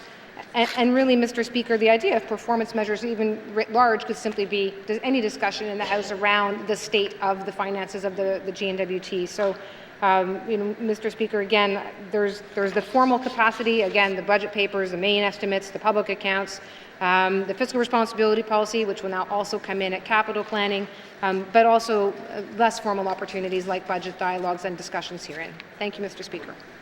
Thank you, Minister. Oral questions. Oral questions. Final supplementary. Member for Framley. Merci, Monsieur le Président. I want to thank the Minister for that. When I raised the fiscal responsibility policy in last sitting, the Minister revealed that there had been a, quote, check-in with at least 2 of the credit rating agencies. I'm not sure what that means. Were they given a draft, an opportunity to comment, or what? So can the Minister tell us what this check-in was all about and what happened? Merci, Mr. Speaker. Thank you, Member for Framley. Minister responsible for Finance. Thank you, Mr. Speaker. Mr. Speaker, one of the recommendations of committee actually was to find ways to increase the presence of independent fiscal analysis and advice to the Northwest Territories government.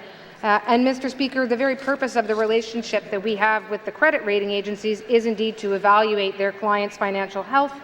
We, Department of Finance, meets with credit rating agencies, and we have 2, not just 1 now. We've increased that to 2 during the life of this government, Mr. Speaker, and we meet with them annually to give them an update as to our fiscal situation and as to steps we are taking around fiscal management. Mr. Speaker, they are very conscious of maintaining distance and being objective.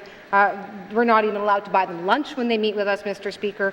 And so this is exactly the kind of meeting and opportunity where we were able to say that we're making some changes to our fiscal management and describe that to them. The reaction that we received from them was positive. Thank you, Mr. Speaker. Thank you, Minister. Oral questions. Member for Yellowknife North. Thank you, Mr. Speaker. I spoke today in my statement about the need for more psychology services in our territory. I guess first I would like to ask for some basic information about how many psychologists the GNW presently employs and who exactly they are available for, whether they're available to just members of the general public through some sort of referral system, or how you would go about seeing one. Thank you, Mr. Speaker. Thank you, Member for Yellowknife North. Minister responsible for Health and Social Services. Thank you, Mr. Speaker, and thank you for the question. The member, I think, does not want to hear about counsellors and the community counselling program. He wants to hear about psychologists. They are not part of the N.W.T. health plan. We don't employ any at the Department of Health and Social Services. The Department of Justice employs 2 who serve the incarcerated population. Thank you. Thank you, Minister. Oral questions. Member for Yellowknife North. Yeah, thank you, Mr. Speaker. I do appreciate that a lot of work has gone into the community counselling program, and those wait lists and those times have gotten shorter. It is an improvement that this government has made. But it's clear to me in speaking with people that for certain disorders, you need a psychologist. That is the recommended treatment from their psychiatrist. Are there currently any plans for the Department of Health and Social Services to hire any psychologists? I really do believe we need to start down that path. Thank you, Mr. Speaker. Thank you, Member for Yellowknife North. Minister responsible for Health and Social Services. Thank you, Mr. Speaker, and thank you for the questions. We have no plan to hire psychologists. Thank you. Thank you, Minister. Oral questions. Member for Yellowknife North. Thank you, Mr. Speaker. I think that's a very unfortunate gap. There is clearly demand for this. You speak to any private psychologist in their territory, their wait list is extremely long and their fees are extremely high. Many people do not get that reimbursed. I am just wondering, right now, if a person goes and sees a private psychologist, they've been told to do that by their doctor, is there any part of that treatment that is covered by our government? Thank you, Mr. Speaker. Thank you, Member for Yellowknife North. Minister responsible for Health and Social Services. Thank you, Mr. Speaker, and thank you for the question. The N.W.T does not cover the cost of psychologists or their services. There are, however, private insurance programs such as the N.W.T Employee Benefit Program that will pay for psychologist services, and so people can obtain them in that way. But this is not a funded service, and so it is not provided by the N.W.T. And an analogy that people may be familiar with is massage. Massage may be very beneficial, but it is not a service that is offered by the N.W.T, but it is offered in Yellowknife, for example, and it can be paid for through private insurance. Thank you. Thank you, Minister. Final supplementary. Member for Yellowknife North. Yeah, thank you, Mr. Speaker. I don't think massage is the right thing. On the one end, we have our community counseling program, and that's great. Those people are, and then on the other hand, we have our psychiatrists who have gone through, our medical doctors, and we need to take some pressure off of the psychiatrists. They have often said for more advanced disorders, psychology treatment is the way to go. Can the minister commit to reviewing whether other jurisdictions have brought psychology into the public system and whether there is a path forward where we can hire some publicly funded psychologists in this territory? Thank you, Mr. Speaker. Thank you, Member for Yellowknife North. Minister responsible for Health and Social Services. Thank you, Mr. Speaker. Mr. Speaker, I don't have any information about what other jurisdictions do. I can certainly commit the resources to see what Alberta does as our closest neighbour. There is no path forward for this service unless the health budget is increased. Thank you. Thank you, Minister. Oral questions, written questions, written questions, returns to written questions, returns to written questions. Oops, sorry. Returns to written questions. Sorry, Member for Great Slave. Thank you, Mr. Speaker. Mr. Speaker, the Government of the Northwest Territories intervened in Attorney General of Quebec et al. Versus the Attorney General of Canada, which is a challenge to a federal law, C-92, which provides for First Nation, Inuit, and Métis governments to implement their own child welfare laws. My questions are for the Premier. 1. What was the legal basis and rationale for the Government of the Northwest Territories intervening in this case before the Supreme Court of Canada? 2. How does the N.W.T justify its intervention in this matter when the public position of the N.W.T has been in support of the Inuvialuit Regional Corporation's child welfare law? 3. What direct engagements and/or consultations did the N.W.T undertake with the IRC or other Indigenous governments prior to making the decision to intervene in this case before the Supreme Court of Canada? 4. Both the IRC and federal government have expressed their frustration and disappointment with the N.W.T's intervention in this case. What direct steps have been taken to engage with the IRC and Canada on the position taken by the government? And 5, how does the N.W.T rationalize the position taken in its intervention in this case with its intention to implement the United Nations Declaration on the Rights of Indigenous Peoples as law in the Northwest Territories, in particular with Articles 21 and 22? Thank you, Mr. Speaker. Thank you, Member for Great Slave. Written questions, returns to written questions, replies to Commissioner's address, petitions, Reports of committees on a review of bills. Reports of committees on a review of bills. Member for Kamloops. Thank you, Mr. Speaker. Your committee would like to report on its consideration of Bill 77, Nursing Profession Act. Bill 77 received second reading in the Legislative Assembly on March 29, 2023, and was referred to the Standing Committee on Social Development for review. The Standing Committee held a public hearing on May 10, 2023, and completed its clause-by-clause review of the bill with the Minister of Justice on May 31, 2023. Mr. Speaker, the committee reports that Bill 77, Nursing Profession Act, is ready for consideration in Committee of the Whole. Thank you, Mr. Speaker. Thank you, Member for Kamloops. Reports of committees on a review of bills. Member for Kamloops. Thank you, Mr. Speaker. Mr. Speaker, your committee would like to report on its consideration of Bill 82, Legal Profession Act. Bill 82 received second reading in the Legislative Assembly on March 30, 2023, and was referred to the Standing Committee on Social Development for review. The Standing Committee held a public hearing on May 10, 2023, and completed its clause-by-clause review of the bill with the Minister of Justice on May 31, 2023. Mr. Speaker, the committee reports that Bill 82, Legal Profession Act, is ready for consideration in Committee of the Whole. Thank you, Mr. Speaker. Thank you, Member for Kamloops. Reports of committees on a review of bills. Reports of committees on a review of bills. Reports of standing and special committees. Reports of standing and special committees. Tabling of documents. Tabling of documents. Madame Premier.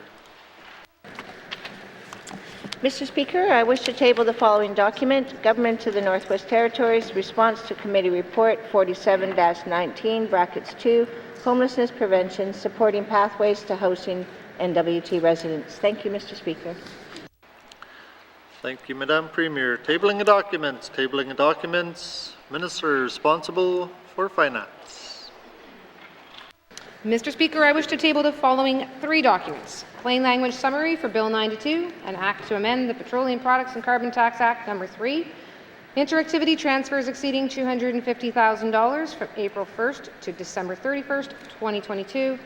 And interactivity transfers exceeding $250,000 April 1st, 2022 to March 31st, 2023. Thank you, Mr. Speaker. Thank you, Minister. Tabling of documents. Tabling of documents. Notices of motion. Notices of motion. Motions. Motions. Notices of motion for the first reading of bills. Notices of motion for the first reading of bills. Member for N.W.T. Thank you, Mr. Speaker. Mr. Speaker, I'd like to request we return to item number 5, recognition of visitors in the gallery. Thank you, Mr. Speaker. Thank you, Member for N.W.T. The members seek unanimous consent to return to item 5. Are there any nays? There are no nays. Member for N.W.T. Thank you very much, Mr. Speaker and colleagues. I would like to introduce to the House members of the Northwest Territories Association of Professional Engineers and Geoscience, or NAPEG, as they are more commonly known. NAPEG is the delegated regulator under the Engineering and Geosciences Act. Mr. Speaker, NAPEG asked the department to consider several proposed changes to the Act to modernize the association's powers and responsibilities, and the association has been an instrumental development in Bill 93. They have joined us in the House for first reading of the bill today. Mr. Speaker, I'd like to recognize Melanie Williams, who's the president of NAPEG. We also have Elaine Gillespie, who's the NAPEG councillor. We have Dinah Elliott, who is also the NAPEG councillor, and we have Ed Hove, who's the NAPEG Act and Bylaw Committee Chair. And I'm not sure, Mr. Speaker, if Vince McCormick is behind me or not, but he's not here, okay? Just checking. Kuyanini, Mr. Speaker. Thank you, Member for N.W.T. Recognition of visitors in the gallery. Member for Great Slave. Thank you, Mr. Speaker. I also rise to recognize the members of NAPEG that have joined us here today for the first reading of the bill.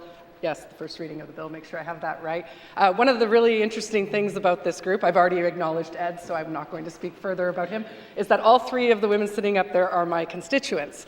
I am also a former councillor for NAPEG, so it's very exciting to me to have them all here and to have such amazing, strong, scientifically minded women in my riding. Thank you, Mr. Speaker. Thank you.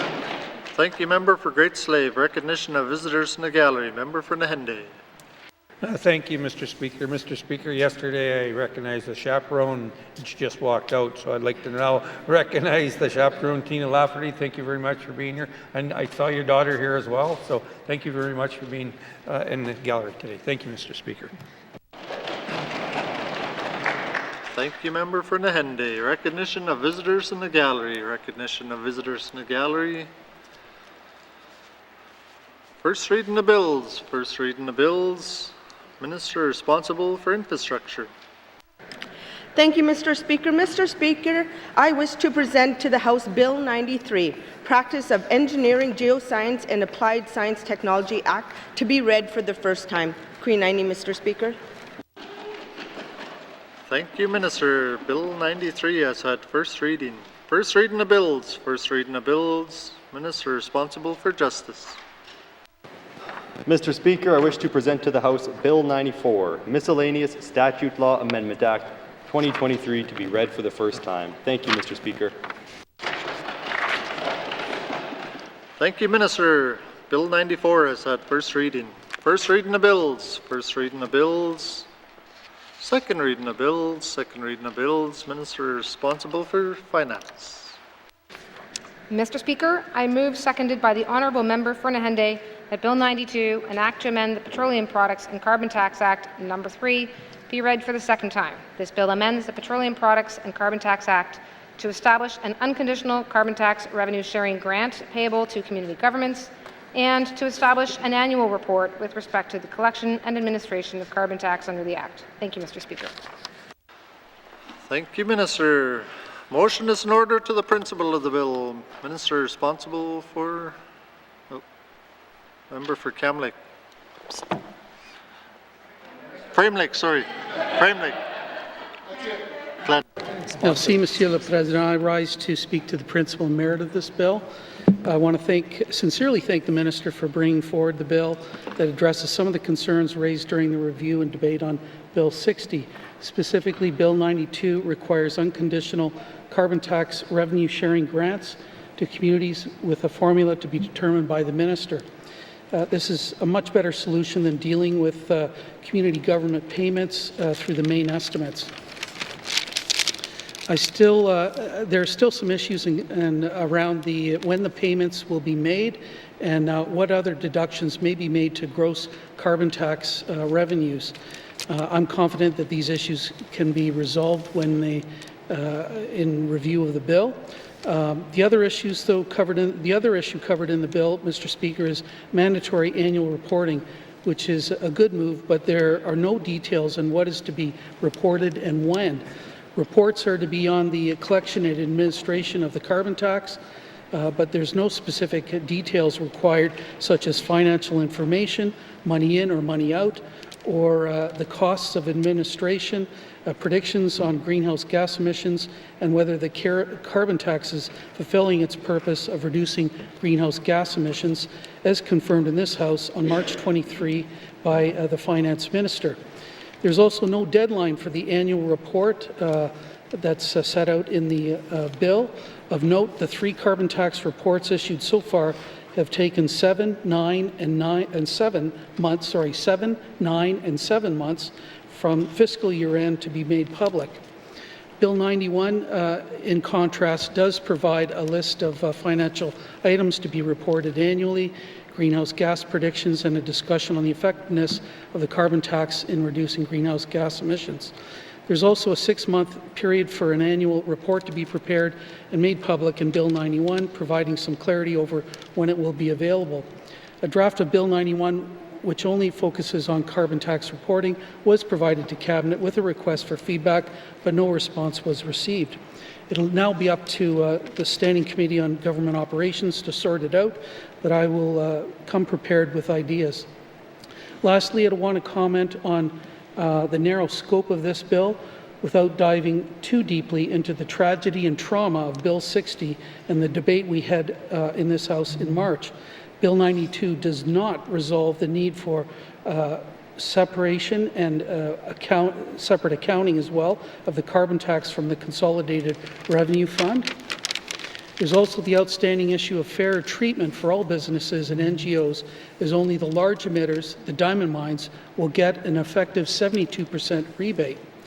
There's also issues, Mr. Speaker, around the exclusion of methane emissions from the carbon tax, which I believe should also be revisited, and there should be mandatory public engagement before regulations are made or significantly changed.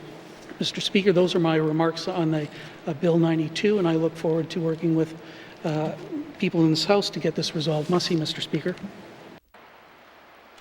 Thank you. Member for Frame Lake. The motion is in order to the principle of the bill. Question has been called. All those in favor? All those opposed? Any abstentions?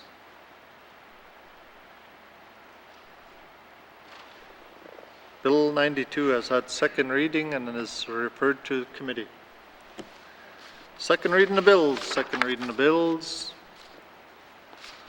Consideration Committee of the Whole of Bills and Other Matters, Bill 23, 29, and 72, Committee Report 52-19 brackets 2, Minister's Statement 264-19 brackets 2, Table Document 681-19 brackets 2, Table Document 940-19 brackets 2, Table Document 941-19 brackets 2, with member for Nivik Twin Lakes signature.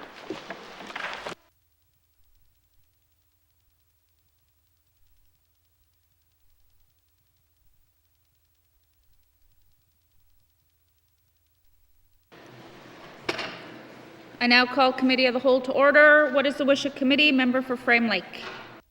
Merci, Madame la Présidente. Committee wishes to consider Bill 72 and table document 940-19 brackets 2 and table document 941-19 brackets 2. Merci, Madam Chair. Thank you. Does committee agree? Thank you, committee. We'll take a short recess and resume with the first item.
I will now call Committee of the Whole back to order.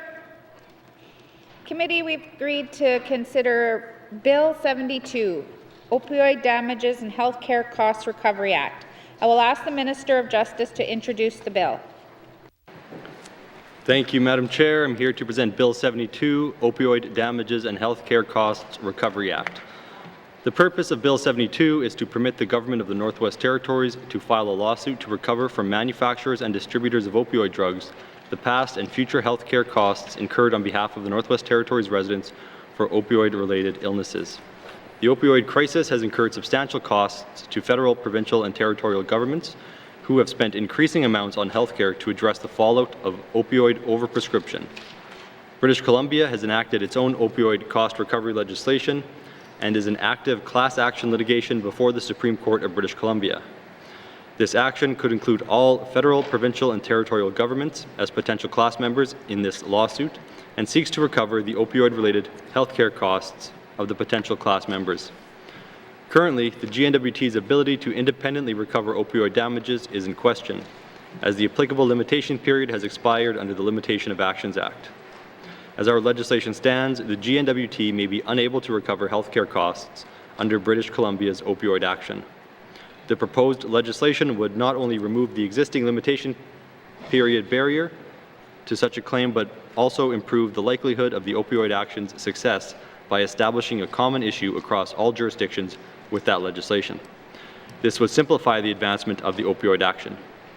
The proposed new act will provide a statutory basis to sue manufacturers and distributors of opioid drugs directly for opioid-related wrongs, provide the ability to sue opioid producers and distributors on an aggregate basis without having to identify particular insured persons who suffered harm, provide simplified formula to determine the individual share of liability for each opioid producer and/or manufacturer named in a lawsuit, provide the ability to base claims of harm on statistical and sociological data, and extend limitation periods applicable to actions based on opioid-related harm.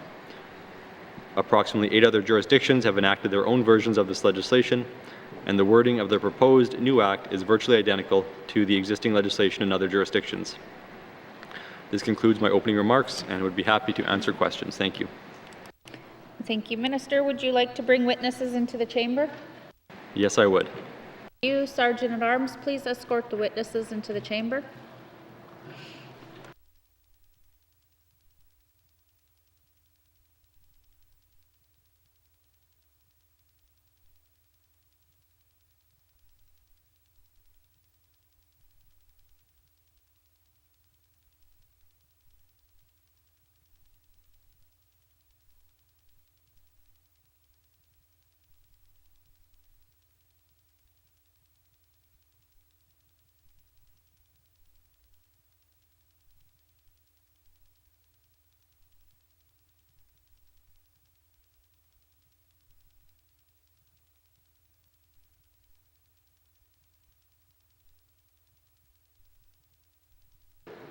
Minister, please introduce your witnesses.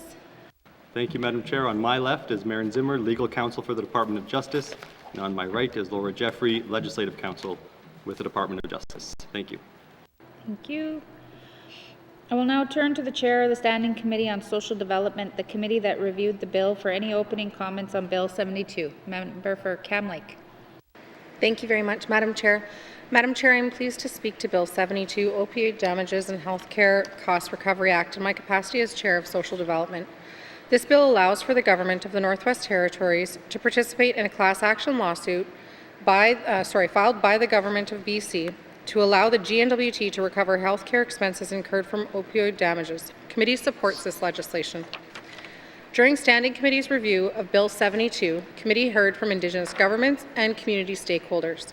Committee heard that at the time BC filed the class action lawsuit, the N.W.T was experiencing the 4th highest rate of opioid-related death and hospitalizations in the country.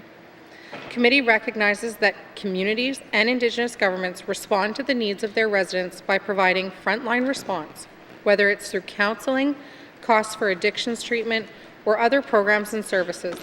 Communities in the N.W.T bear a cost for opioid addictions. Committee also recognizes that this bill is limited in scope to allow the N.W.T to participate in the class action lawsuit with other Canadian jurisdictions. The strength of class action lawsuits is that the interests of all participating jurisdictions align. So we wanted to acknowledge that it was important to keep the bill the same as other jurisdictions. To respond effectively to the impacts from opioid addictions, Committee encourages the N.W.T to work with Indigenous governments to begin tracking the full cost of responding to the opioid crisis. Committee also encourages the N.W.T to allocate any future revenues received from the class action lawsuit to be distributed among Indigenous governments in their response to this national crisis. Madam Chair, I just wanted to make a couple of comments here. Within Committee's review, they did look at some of the definitions to see that although the scope of the bill was narrow and needed to be narrow to allow us to align with other jurisdictions, we did think it was really important to acknowledge the expenses that Indigenous governments specifically are incurring for costs that are recognized under the definitions here. On page 1 of the bill, under the definition for healthcare benefits, while A refers to insured services as defined in subsection 1 brackets 1 of the Hospital Insurance and Health and Social Services Administration Act, B speaks to benefits and insured services, both as defined in section 1 of the Medical Care Act, and C, this is the one that was of interest to Committee, speaks to other expenditures made directly or through one or more agents or other intermediate bodies by the government of the Northwest Territories for programs, services, benefits, or similar matters associated with opioid-related disease, injury, or illness. Madam Chair, it's really important to be specific here that Committee is not asking for additional social costs to be covered by this bill, but the costs that the N.W.T is prepared to capture and bring back to the Territory through this suit. There are other entities that are incurring the same types of costs, for example, treatment through Indigenous governments, and it's really important to Committee that these expenses are captured and that revenue for current and future costs can be shared with Indigenous governments. So thank you very much, Madam Chair, and thank you to my colleagues for hearing me out on that one. This concludes my remarks on Bill 72, and my colleagues may have additional questions or comments. Thank you, Madam Chair.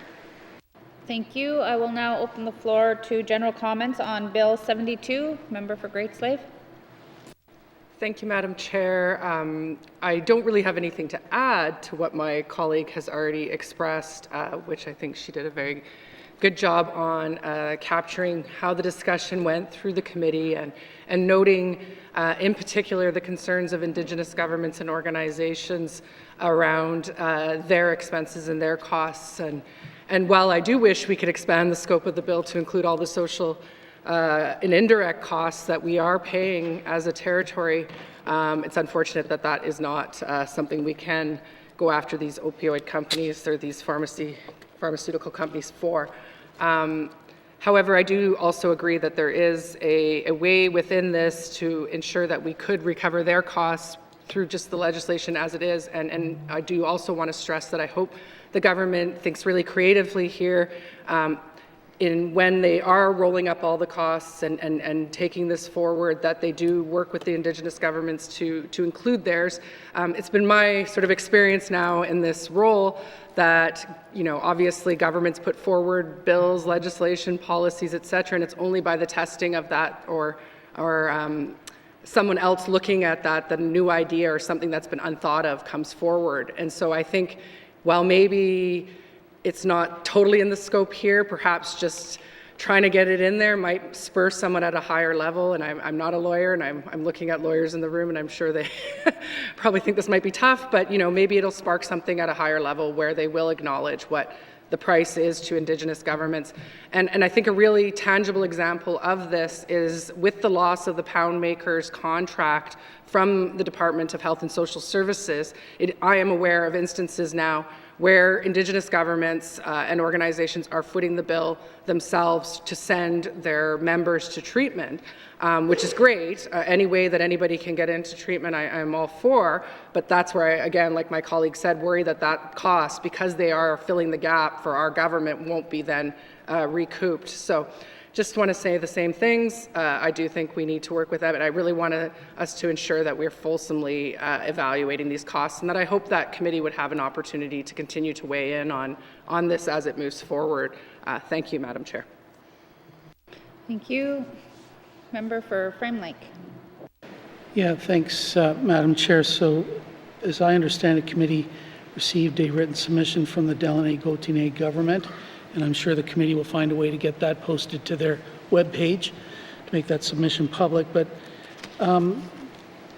they were asking for revenue sharing with regard to any settlement that might be made. And I guess I want to ask the minister and his staff how they intend to interpret this healthcare benefits means item C found on page 2 of the bill. Do they actually intend to try to recover costs where they have reimbursed Indigenous governments for healthcare benefits that have been reimbursed in some way to an Indigenous government? Thanks, Madam Chair. Thank you, Member. Minister? Thank you. So the legislation covers costs that would be incurred by the government of the Northwest Territories. Those could include costs that were contributed to Indigenous governments, flowing through Indigenous governments, but if Indigenous governments incurred costs on their own and tried to build back the government of the Northwest Territories, those types of costs are not included. I can hand it to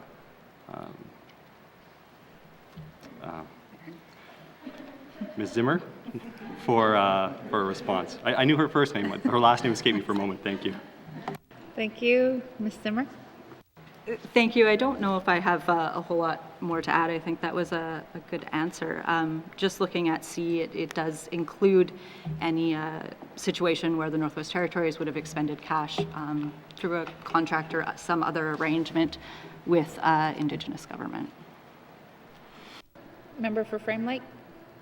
Yeah, thanks, Madam Chair. So what is the current practice if an Indigenous government covers someone's health care, one of their members' health care costs in some way with regard to opioid issue or say travel to for treatment or whatever? Does N.W.T make reimbursement to the Indigenous government upon request? Is that the practice right now? And are those costs tracked? Thanks, Madam Chair. Thank you. Minister? Thank you. So that would be a question for the Minister of Health. I don't have an answer, but I don't believe that is the case. I don't believe that receipts are submitted and then the N.W.T reimburses. I don't believe that's the practice. Thank you. Thank you. Member for Frame Lake? Okay, thanks. If that's not the practice, what's the purpose of this section? Thank you. Thank you. Minister? Right. So this is for instances where perhaps, for example, I believe money is flowed from the N.W.T to the Tlicho government so that they can then pay for their members to go to pound makers. So that's an instance where the N.W.T has incurred costs. Thank you. Thank you. Member for Frame Lake? Okay, so just so I understand this a little bit better, is this going to work just retroactively to the date that this bill is passed, or is there sort of a proactive aspect to this bill where it could be used to cover future costs? And I'm sorry, I just don't know that answer, so maybe I'll go to the law clerk and ask the law clerk that question. Thank you. Thank you. Oh. Minister? That's for the law clerk, I believe the member said? Law clerk? Thanks, Madam Chair. So there is a provision in the bill, cost of health care benefits, which is in the definitions section and deals with either the present value of total expenditures by the government of Northwest Territories and the present value of estimated total future expenditures as well. And so the cost of health care benefits that have been discussed here could be included in those amounts sought to be recovered. Thank you, Madam Chair. Thank you. Member for Frame Lake?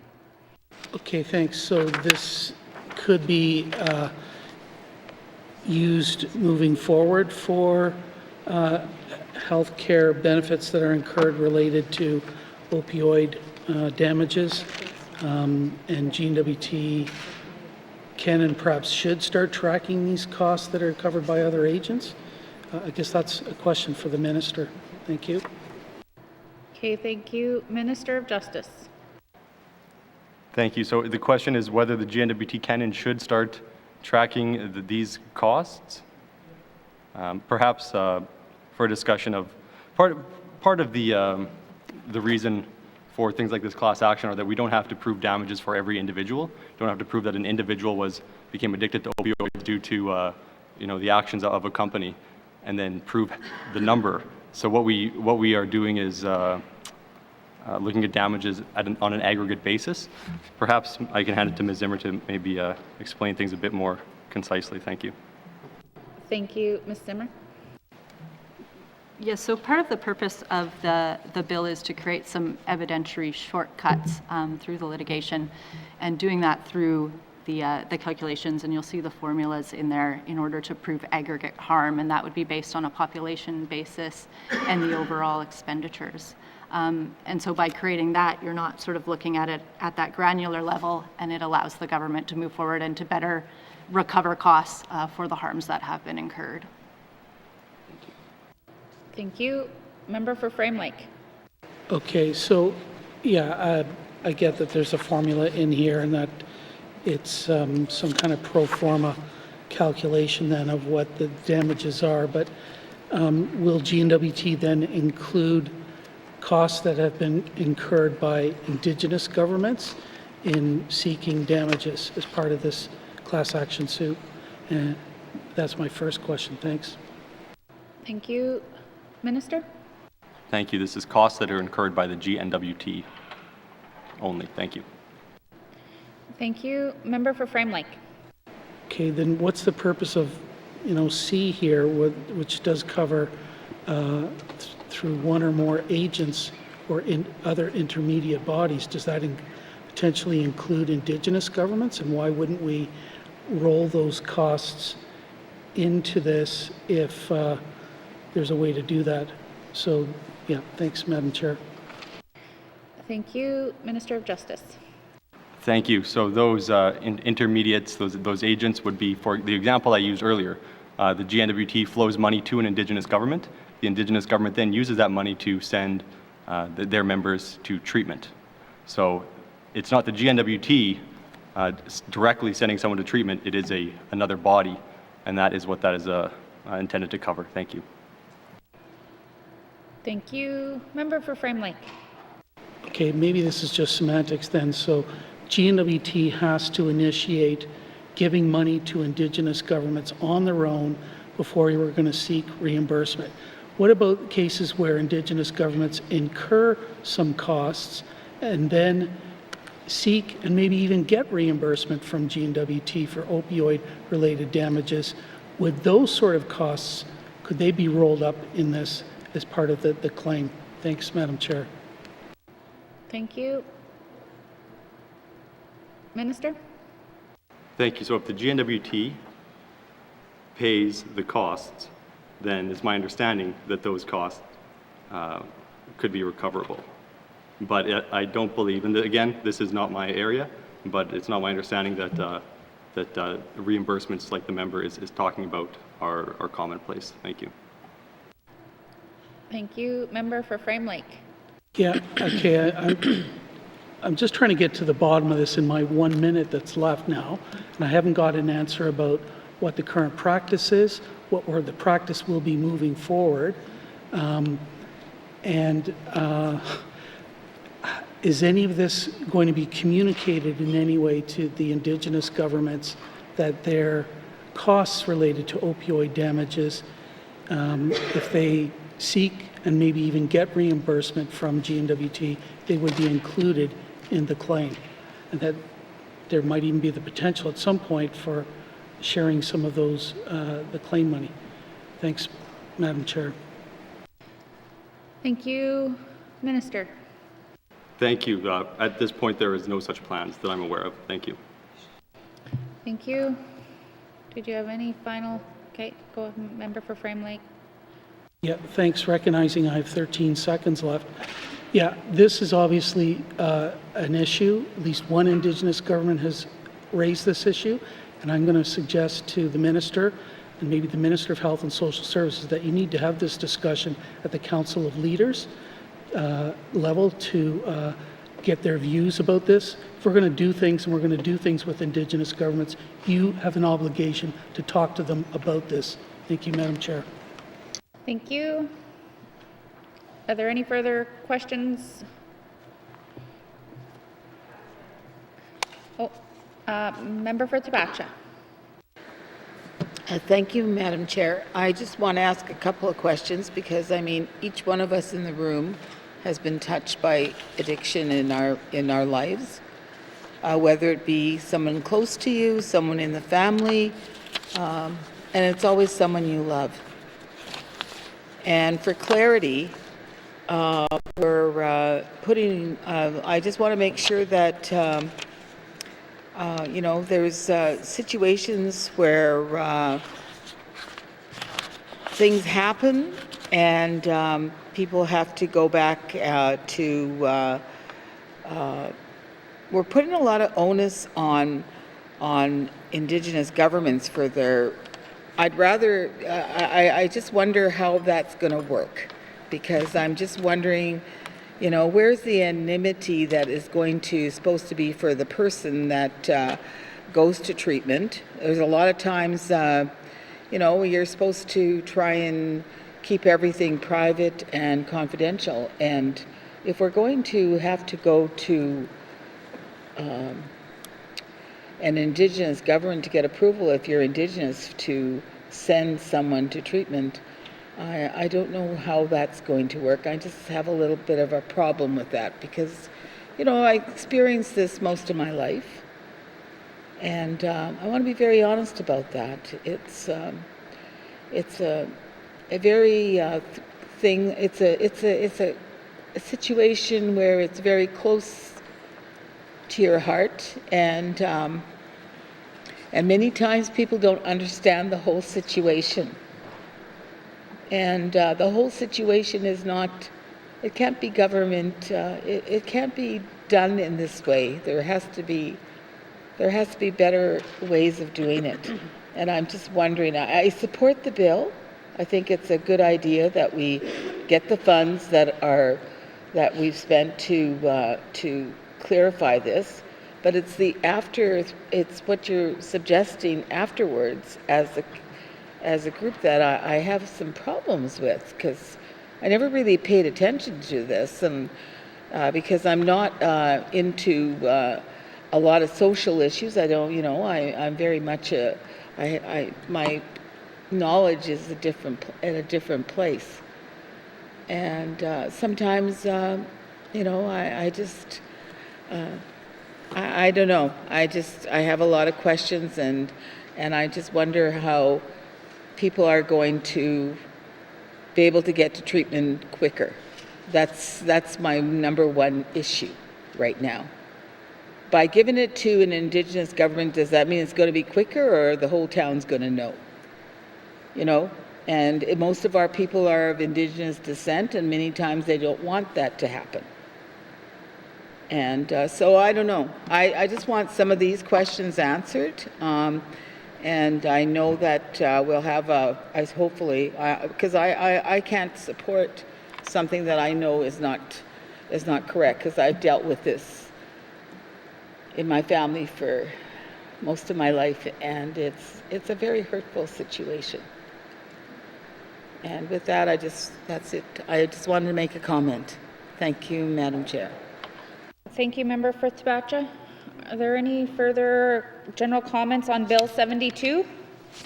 Member for Mountford. Thank you, Madam Chair. I know that in many of the small communities, lately we've been seeing a lot of young people, you know, fatalities involving young people with, you know, in the fatalities where it all involves alcohol, drugs, you know, the addiction issues.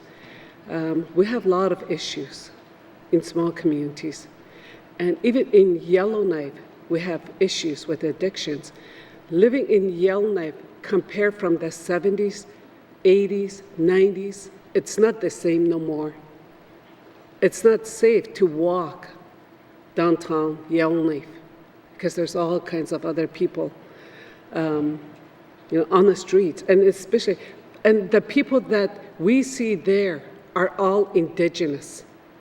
And in our communities, in many of the small communities, they're all indigenous, just like what my colleague said, and we do have a lot of addiction issues. We have a lot of mental health issues in small communities, and we know where that problem came from and how we got there. And like I've said in the past before, that these were not an issue before. So I just want to ask the minister, or it's more of a comment too. If he wants to answer, that's great. That's okay with him. But what I would like to see is that if this money, if when we get this money, what I would like to see is that for the money to be shared with the indigenous government. Well, the minister, can we get any commitments or anything like that to see, or what their thoughts is on this? Because, like I said, the addiction is not going to go away anytime soon unless we do something about it. And we all know someone in our communities, we know someone in our families, and we even have some young people that are, driving under the influence of, alcohol, but a lot of them are driving under the influence of drugs too, as well. I know that they are legal, marijuana is legal, but we know there's a lot of them are doing that, driving under the influence. So I know we need to do more, and especially with drinking and driving.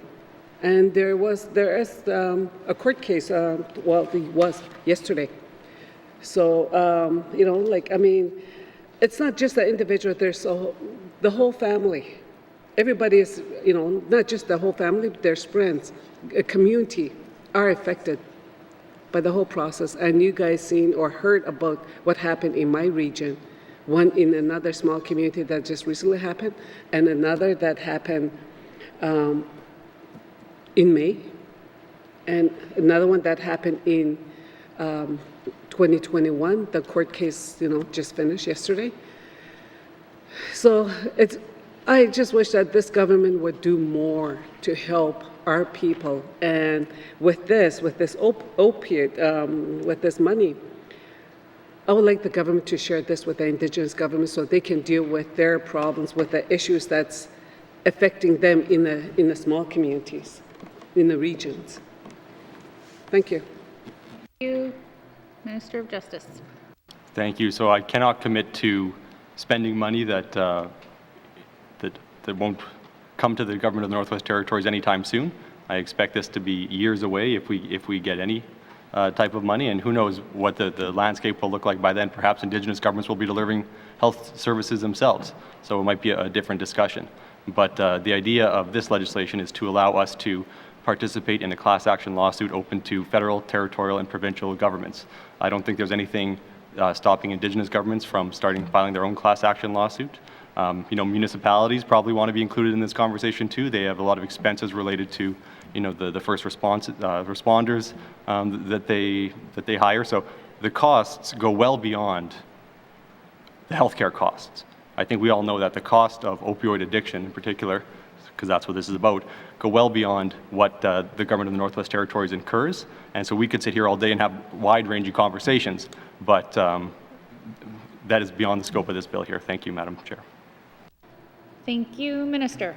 Are there any further? Member for Malfoy, you have for?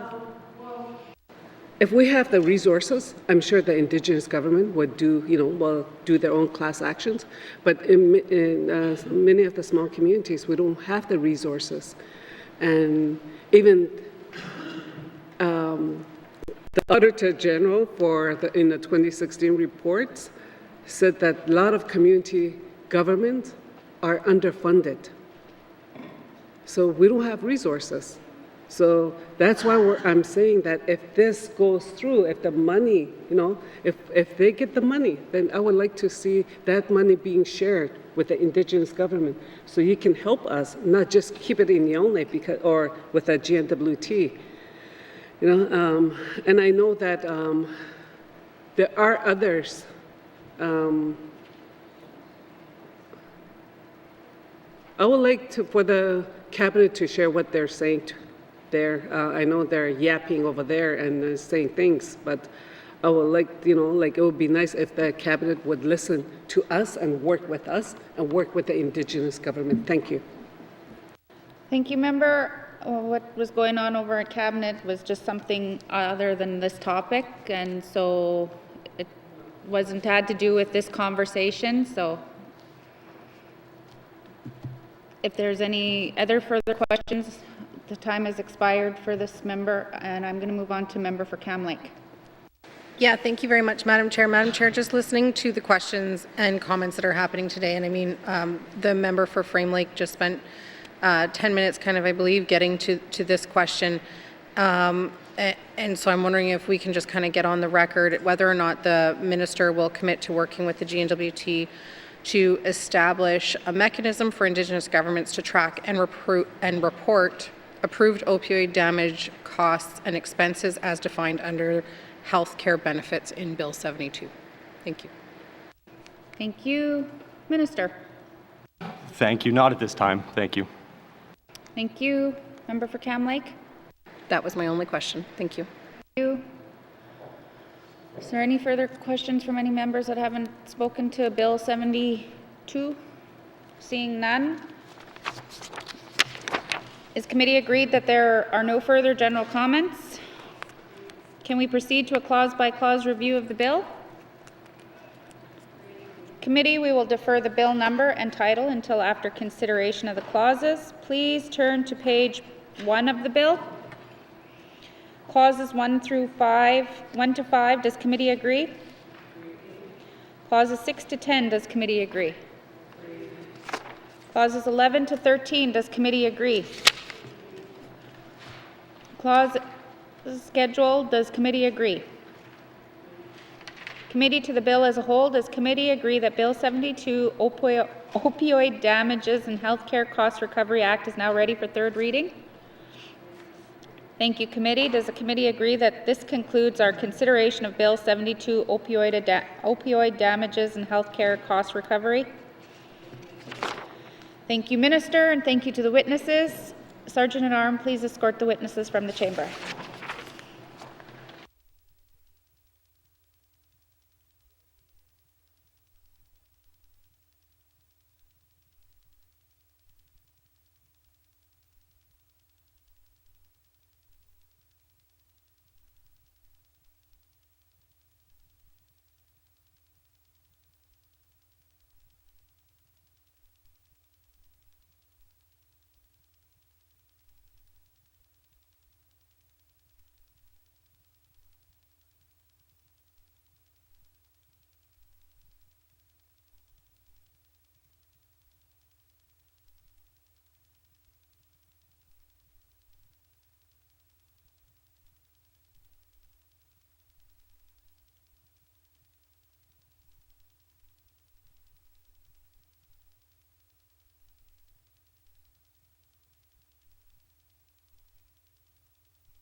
Committee, we've agreed to consider table document 940-19 brackets 2 supplementary estimates infrastructure expenditures number 2 2023-2024. Members, we have concluded all departments prior to deferring the table document.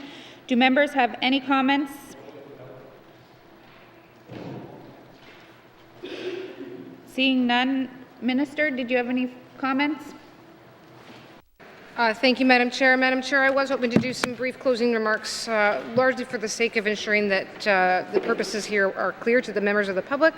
So if I may, with that, Madam Chair, we are indeed seeking some supplementary funding for infrastructure expenditures in the amount of $124.5 million. This will bring total proposed expenditures for 2022-24 to $462.146 million. As I outlined in Committee of the Whole yesterday, this is mainly comprised of capital carryover. The additional numbers are mainly comprising capital carryovers. Madam Chair, the N.W.T does intentionally budget an amount above what we are expecting to spend for the simple reality that across hundreds of millions of dollars and multiple communities in a large jurisdiction, this ensures that when something may be delayed or needs changing, that there's, given the large infrastructure deficit that we have, we don't allow any of our capacity to go unused. But Madam Chair, I did want to make clear, as I don't know that I was honestly quite clear yesterday, that in 22-23, the N.W.T spent $285.8 million on capital projects in the territory, and that this is indeed above the average of $226 million of the last 10 years. If we take into consideration incremental costs and increases as a result of inflation, which I know was asked yesterday, the N.W.T has spent almost $50 million more than the average fiscal year. However, Madam Chair, not all of the budgeted amount for capital expenditures in 22-23 was expended. And again, I wanted to be clear about this, given the questions that arose yesterday. Accordingly, departments are proposing here the capital carryover of $129.7 million in order to continue some of the work that was begun now into the 23-24 fiscal year. We do continue to drive a decrease in the annual amounts that are carried over. In past years, carryovers were, I acknowledge, almost at 40% of the capital budget, but Madam Chair, again, a number that I ought to have perhaps clarified yesterday, but I'm happy to do so now. This year, the N.W.T is proposing to carry over only approximately 24% of its annual budget. Madam Chair, as I noted previously, changes to public sector reporting standards do require the N.W.T to report some third-party funding as revenues for the related expenditures in order to be appropriated now and voted on by members of the Assembly. This is a new change, so I wanted to clarify that. Of the total $462.146 million capital budget that we now have, $95.3 million of that is in fact related to federally funded projects administered by the Department of Municipal and Community Affairs that would previously have been reported as work on behalf of others and therefore not appropriated. But that has now changed. Without this change in reporting, the N.W.T's total 23-24 plan would be approximately $366 million. So that would have been a figure much more aligned with the realistic, responsible capital plan that we are now trying to put forward. I also do want to note, Madam Chair, most of the $129.7 million is required to provide funding for the continuation of infrastructure projects which were not complete in the 22-23 year. But again, almost $35 million of that in those capital carryovers is itself a result of the change in accounting treatment. Madam Chair, I also wanted to take an opportunity. There was questions about what some of the different projects were, and so I wanted to address that here in the House and bring attention to some of the major projects that were indeed completed or that had substantial work completed in the last fiscal year. And those include the completion of the École Clos here in Yellowknife, continued work on the runway extension in Inuvik Airport resurfacing adaptation work, the completion of the Fort Smith Airport surfacing overlay, a completion of the Fort Smith Airport electrical, work on the Stanton Legacy facility, which will be opening this year, and work on the Hay River Fish Plant, which will also be opening now this year. Further to this, there's a few multi-year projects that are now underway for 23-24 as a result of this supplementary estimate, or which we would hope will be underway as a result of the supplementary estimate, namely including the Wellness and Recovery Center, Territorial Fire Center, and Electronic Client Health Record Charting. Madam Chair, the right-sizing efforts were also a subject of discussion, and so I wanted to clarify that we are indeed committed to the right-sizing efforts. We believe they are starting to bear fruit, and that efforts in the capital budget in working with communities in this regard is happening. Right-sizing is reducing the growth in debt. Madam Chair, budget 22-23 had projected debt growth of around 6%, and that the N.W.T would in fact reach our mandated borrowing limit by 25-26. But with the reductions to the approach in capital planning, Budget 23-24 reduced our projected debt growth to 1% and forecasts a more comfortable cushion under the $300 million approximately from underneath the borrowing limit over the next 5 years. This is going to continue into the future, Madam Chair, with an overall smaller capital plan. I think I did mention this yesterday. When we go into the construction season, we then see less carryovers into future years when we start out from a smaller spot. That said, as I acknowledged yesterday, we are absorbing impacts from what was an ever-growing capital plan, something that began prior to this Assembly or to anyone in this House. That does mean that there are some carryovers from those years of large growth and from the increased overall capital plans in those years, and that was still the case with the items that are before committee here. That said, Madam Chair, I do appreciate the support of committee through the supplementary appropriation process to get some of those key projects moving, concluded, and indeed to now get some of them started, including the fire centre, the N.W.T Highway, and initiatives such as the fish plant also completed. Thank you, Madam Chair. That concludes my remarks. Thank you, Minister. If there are no further comments, member for Frame Lake. Merci, Madame la Présidente. I move that consideration of table document 940-19 brackets 2 supplementary estimates infrastructure expenditures number 2 2023-2024 be now concluded, and that table document 940-19 brackets 2 be reported and recommended is ready for further consideration.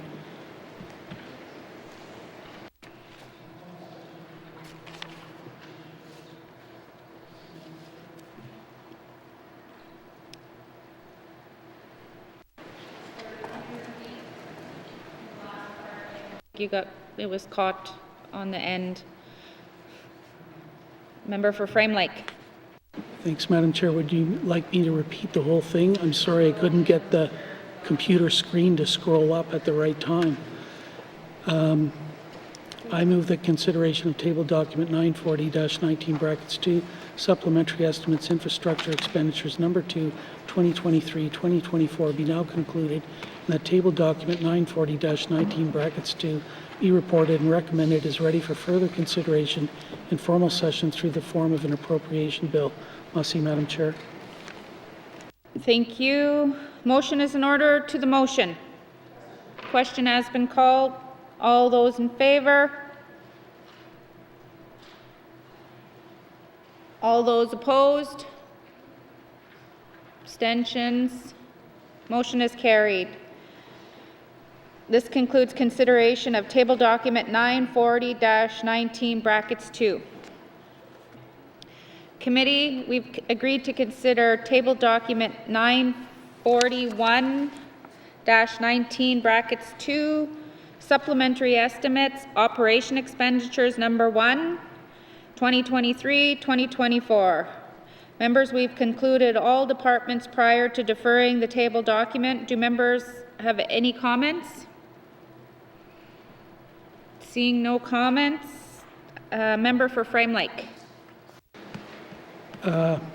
Merci, Madame la Présidente. I move that consideration of table document 941-19 brackets 2 supplementary estimates operations expenditures number 2 be now 2023-2024 be now concluded, and that table document 941-19 brackets 2 be reported and recommended is ready for further consideration in formal session through. You want to do number 1? Number 1.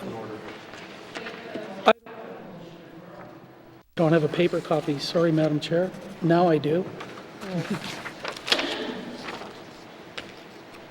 Thanks, Madam Chair. I move that consideration of table document 941-19 brackets 2 supplementary estimates operations expenditures number 1 2023-2024 be now concluded, and that table document 941-19 brackets 2 be reported and recommended is ready for further consideration in formal session through the form of an appropriation bill.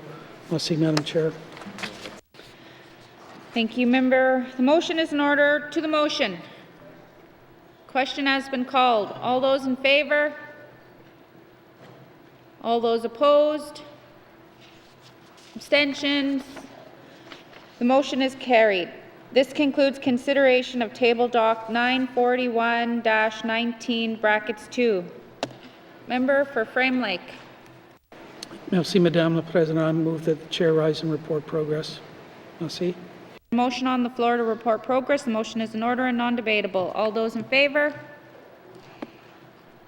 All of those opposed? Motion is carried. I will now rise and report progress.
May I please have the report of Committee of the Whole, Member for N.W.T. Lakes. Mr. Speaker, your committee has been considering Bill 72, Table Document 940 and 941, and would like to report progress with 2 motions carried, and that Bill 72, Opioid Damages and Healthcare Recovery Act, is ready for 3rd reading, and that consideration of Table Documents 940 and 941 are concluded, and that the House concur in those estimates, and that the appropriation bill to be based thereon be introduced without delay. And Mr. Speaker, I move that the report of the Committee of the Whole be concurred with. Thank you. Thank you, Member for N.W.T. Lakes. Do we have a seconder? Member for Decho. All those in favor? All those opposed? Any abstentions? Motion's carried. 3rd reading of bills. 3rd reading of bills. Member for Cam Lake. Thank you, Mr. Speaker. I move, seconded by the Honourable Member for Inuvik-Boot Lake, that Bill 90, an Act to amend the Legislative Assembly and Executive Council Act No. 5, be read for the 3rd time. And, Mr. Speaker, I request a recorded vote. Thank you, Mr. Speaker. Thank you, Member for Cam Lake. Motion is in order to the motion.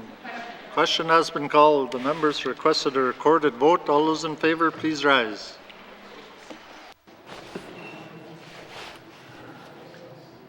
The member for Cam Lake, the member for Frame Lake, the member for Yellowknife North, the member for Trinidad-Welliday, the member for Montfouille, the member for Great Slave, the member for Nahende, the member for Yellowknife South, the member for Sawtoo, the member for Range Lake, the member for Inuvik-Boot Lake, the member for Yellowknife Centre, the member for Hay River North, the member for Inuvik-Twin Lakes, the member for Decho, the member for Hay River South, the member for Thabacha. All those opposed, please rise. All those abstaining, please rise.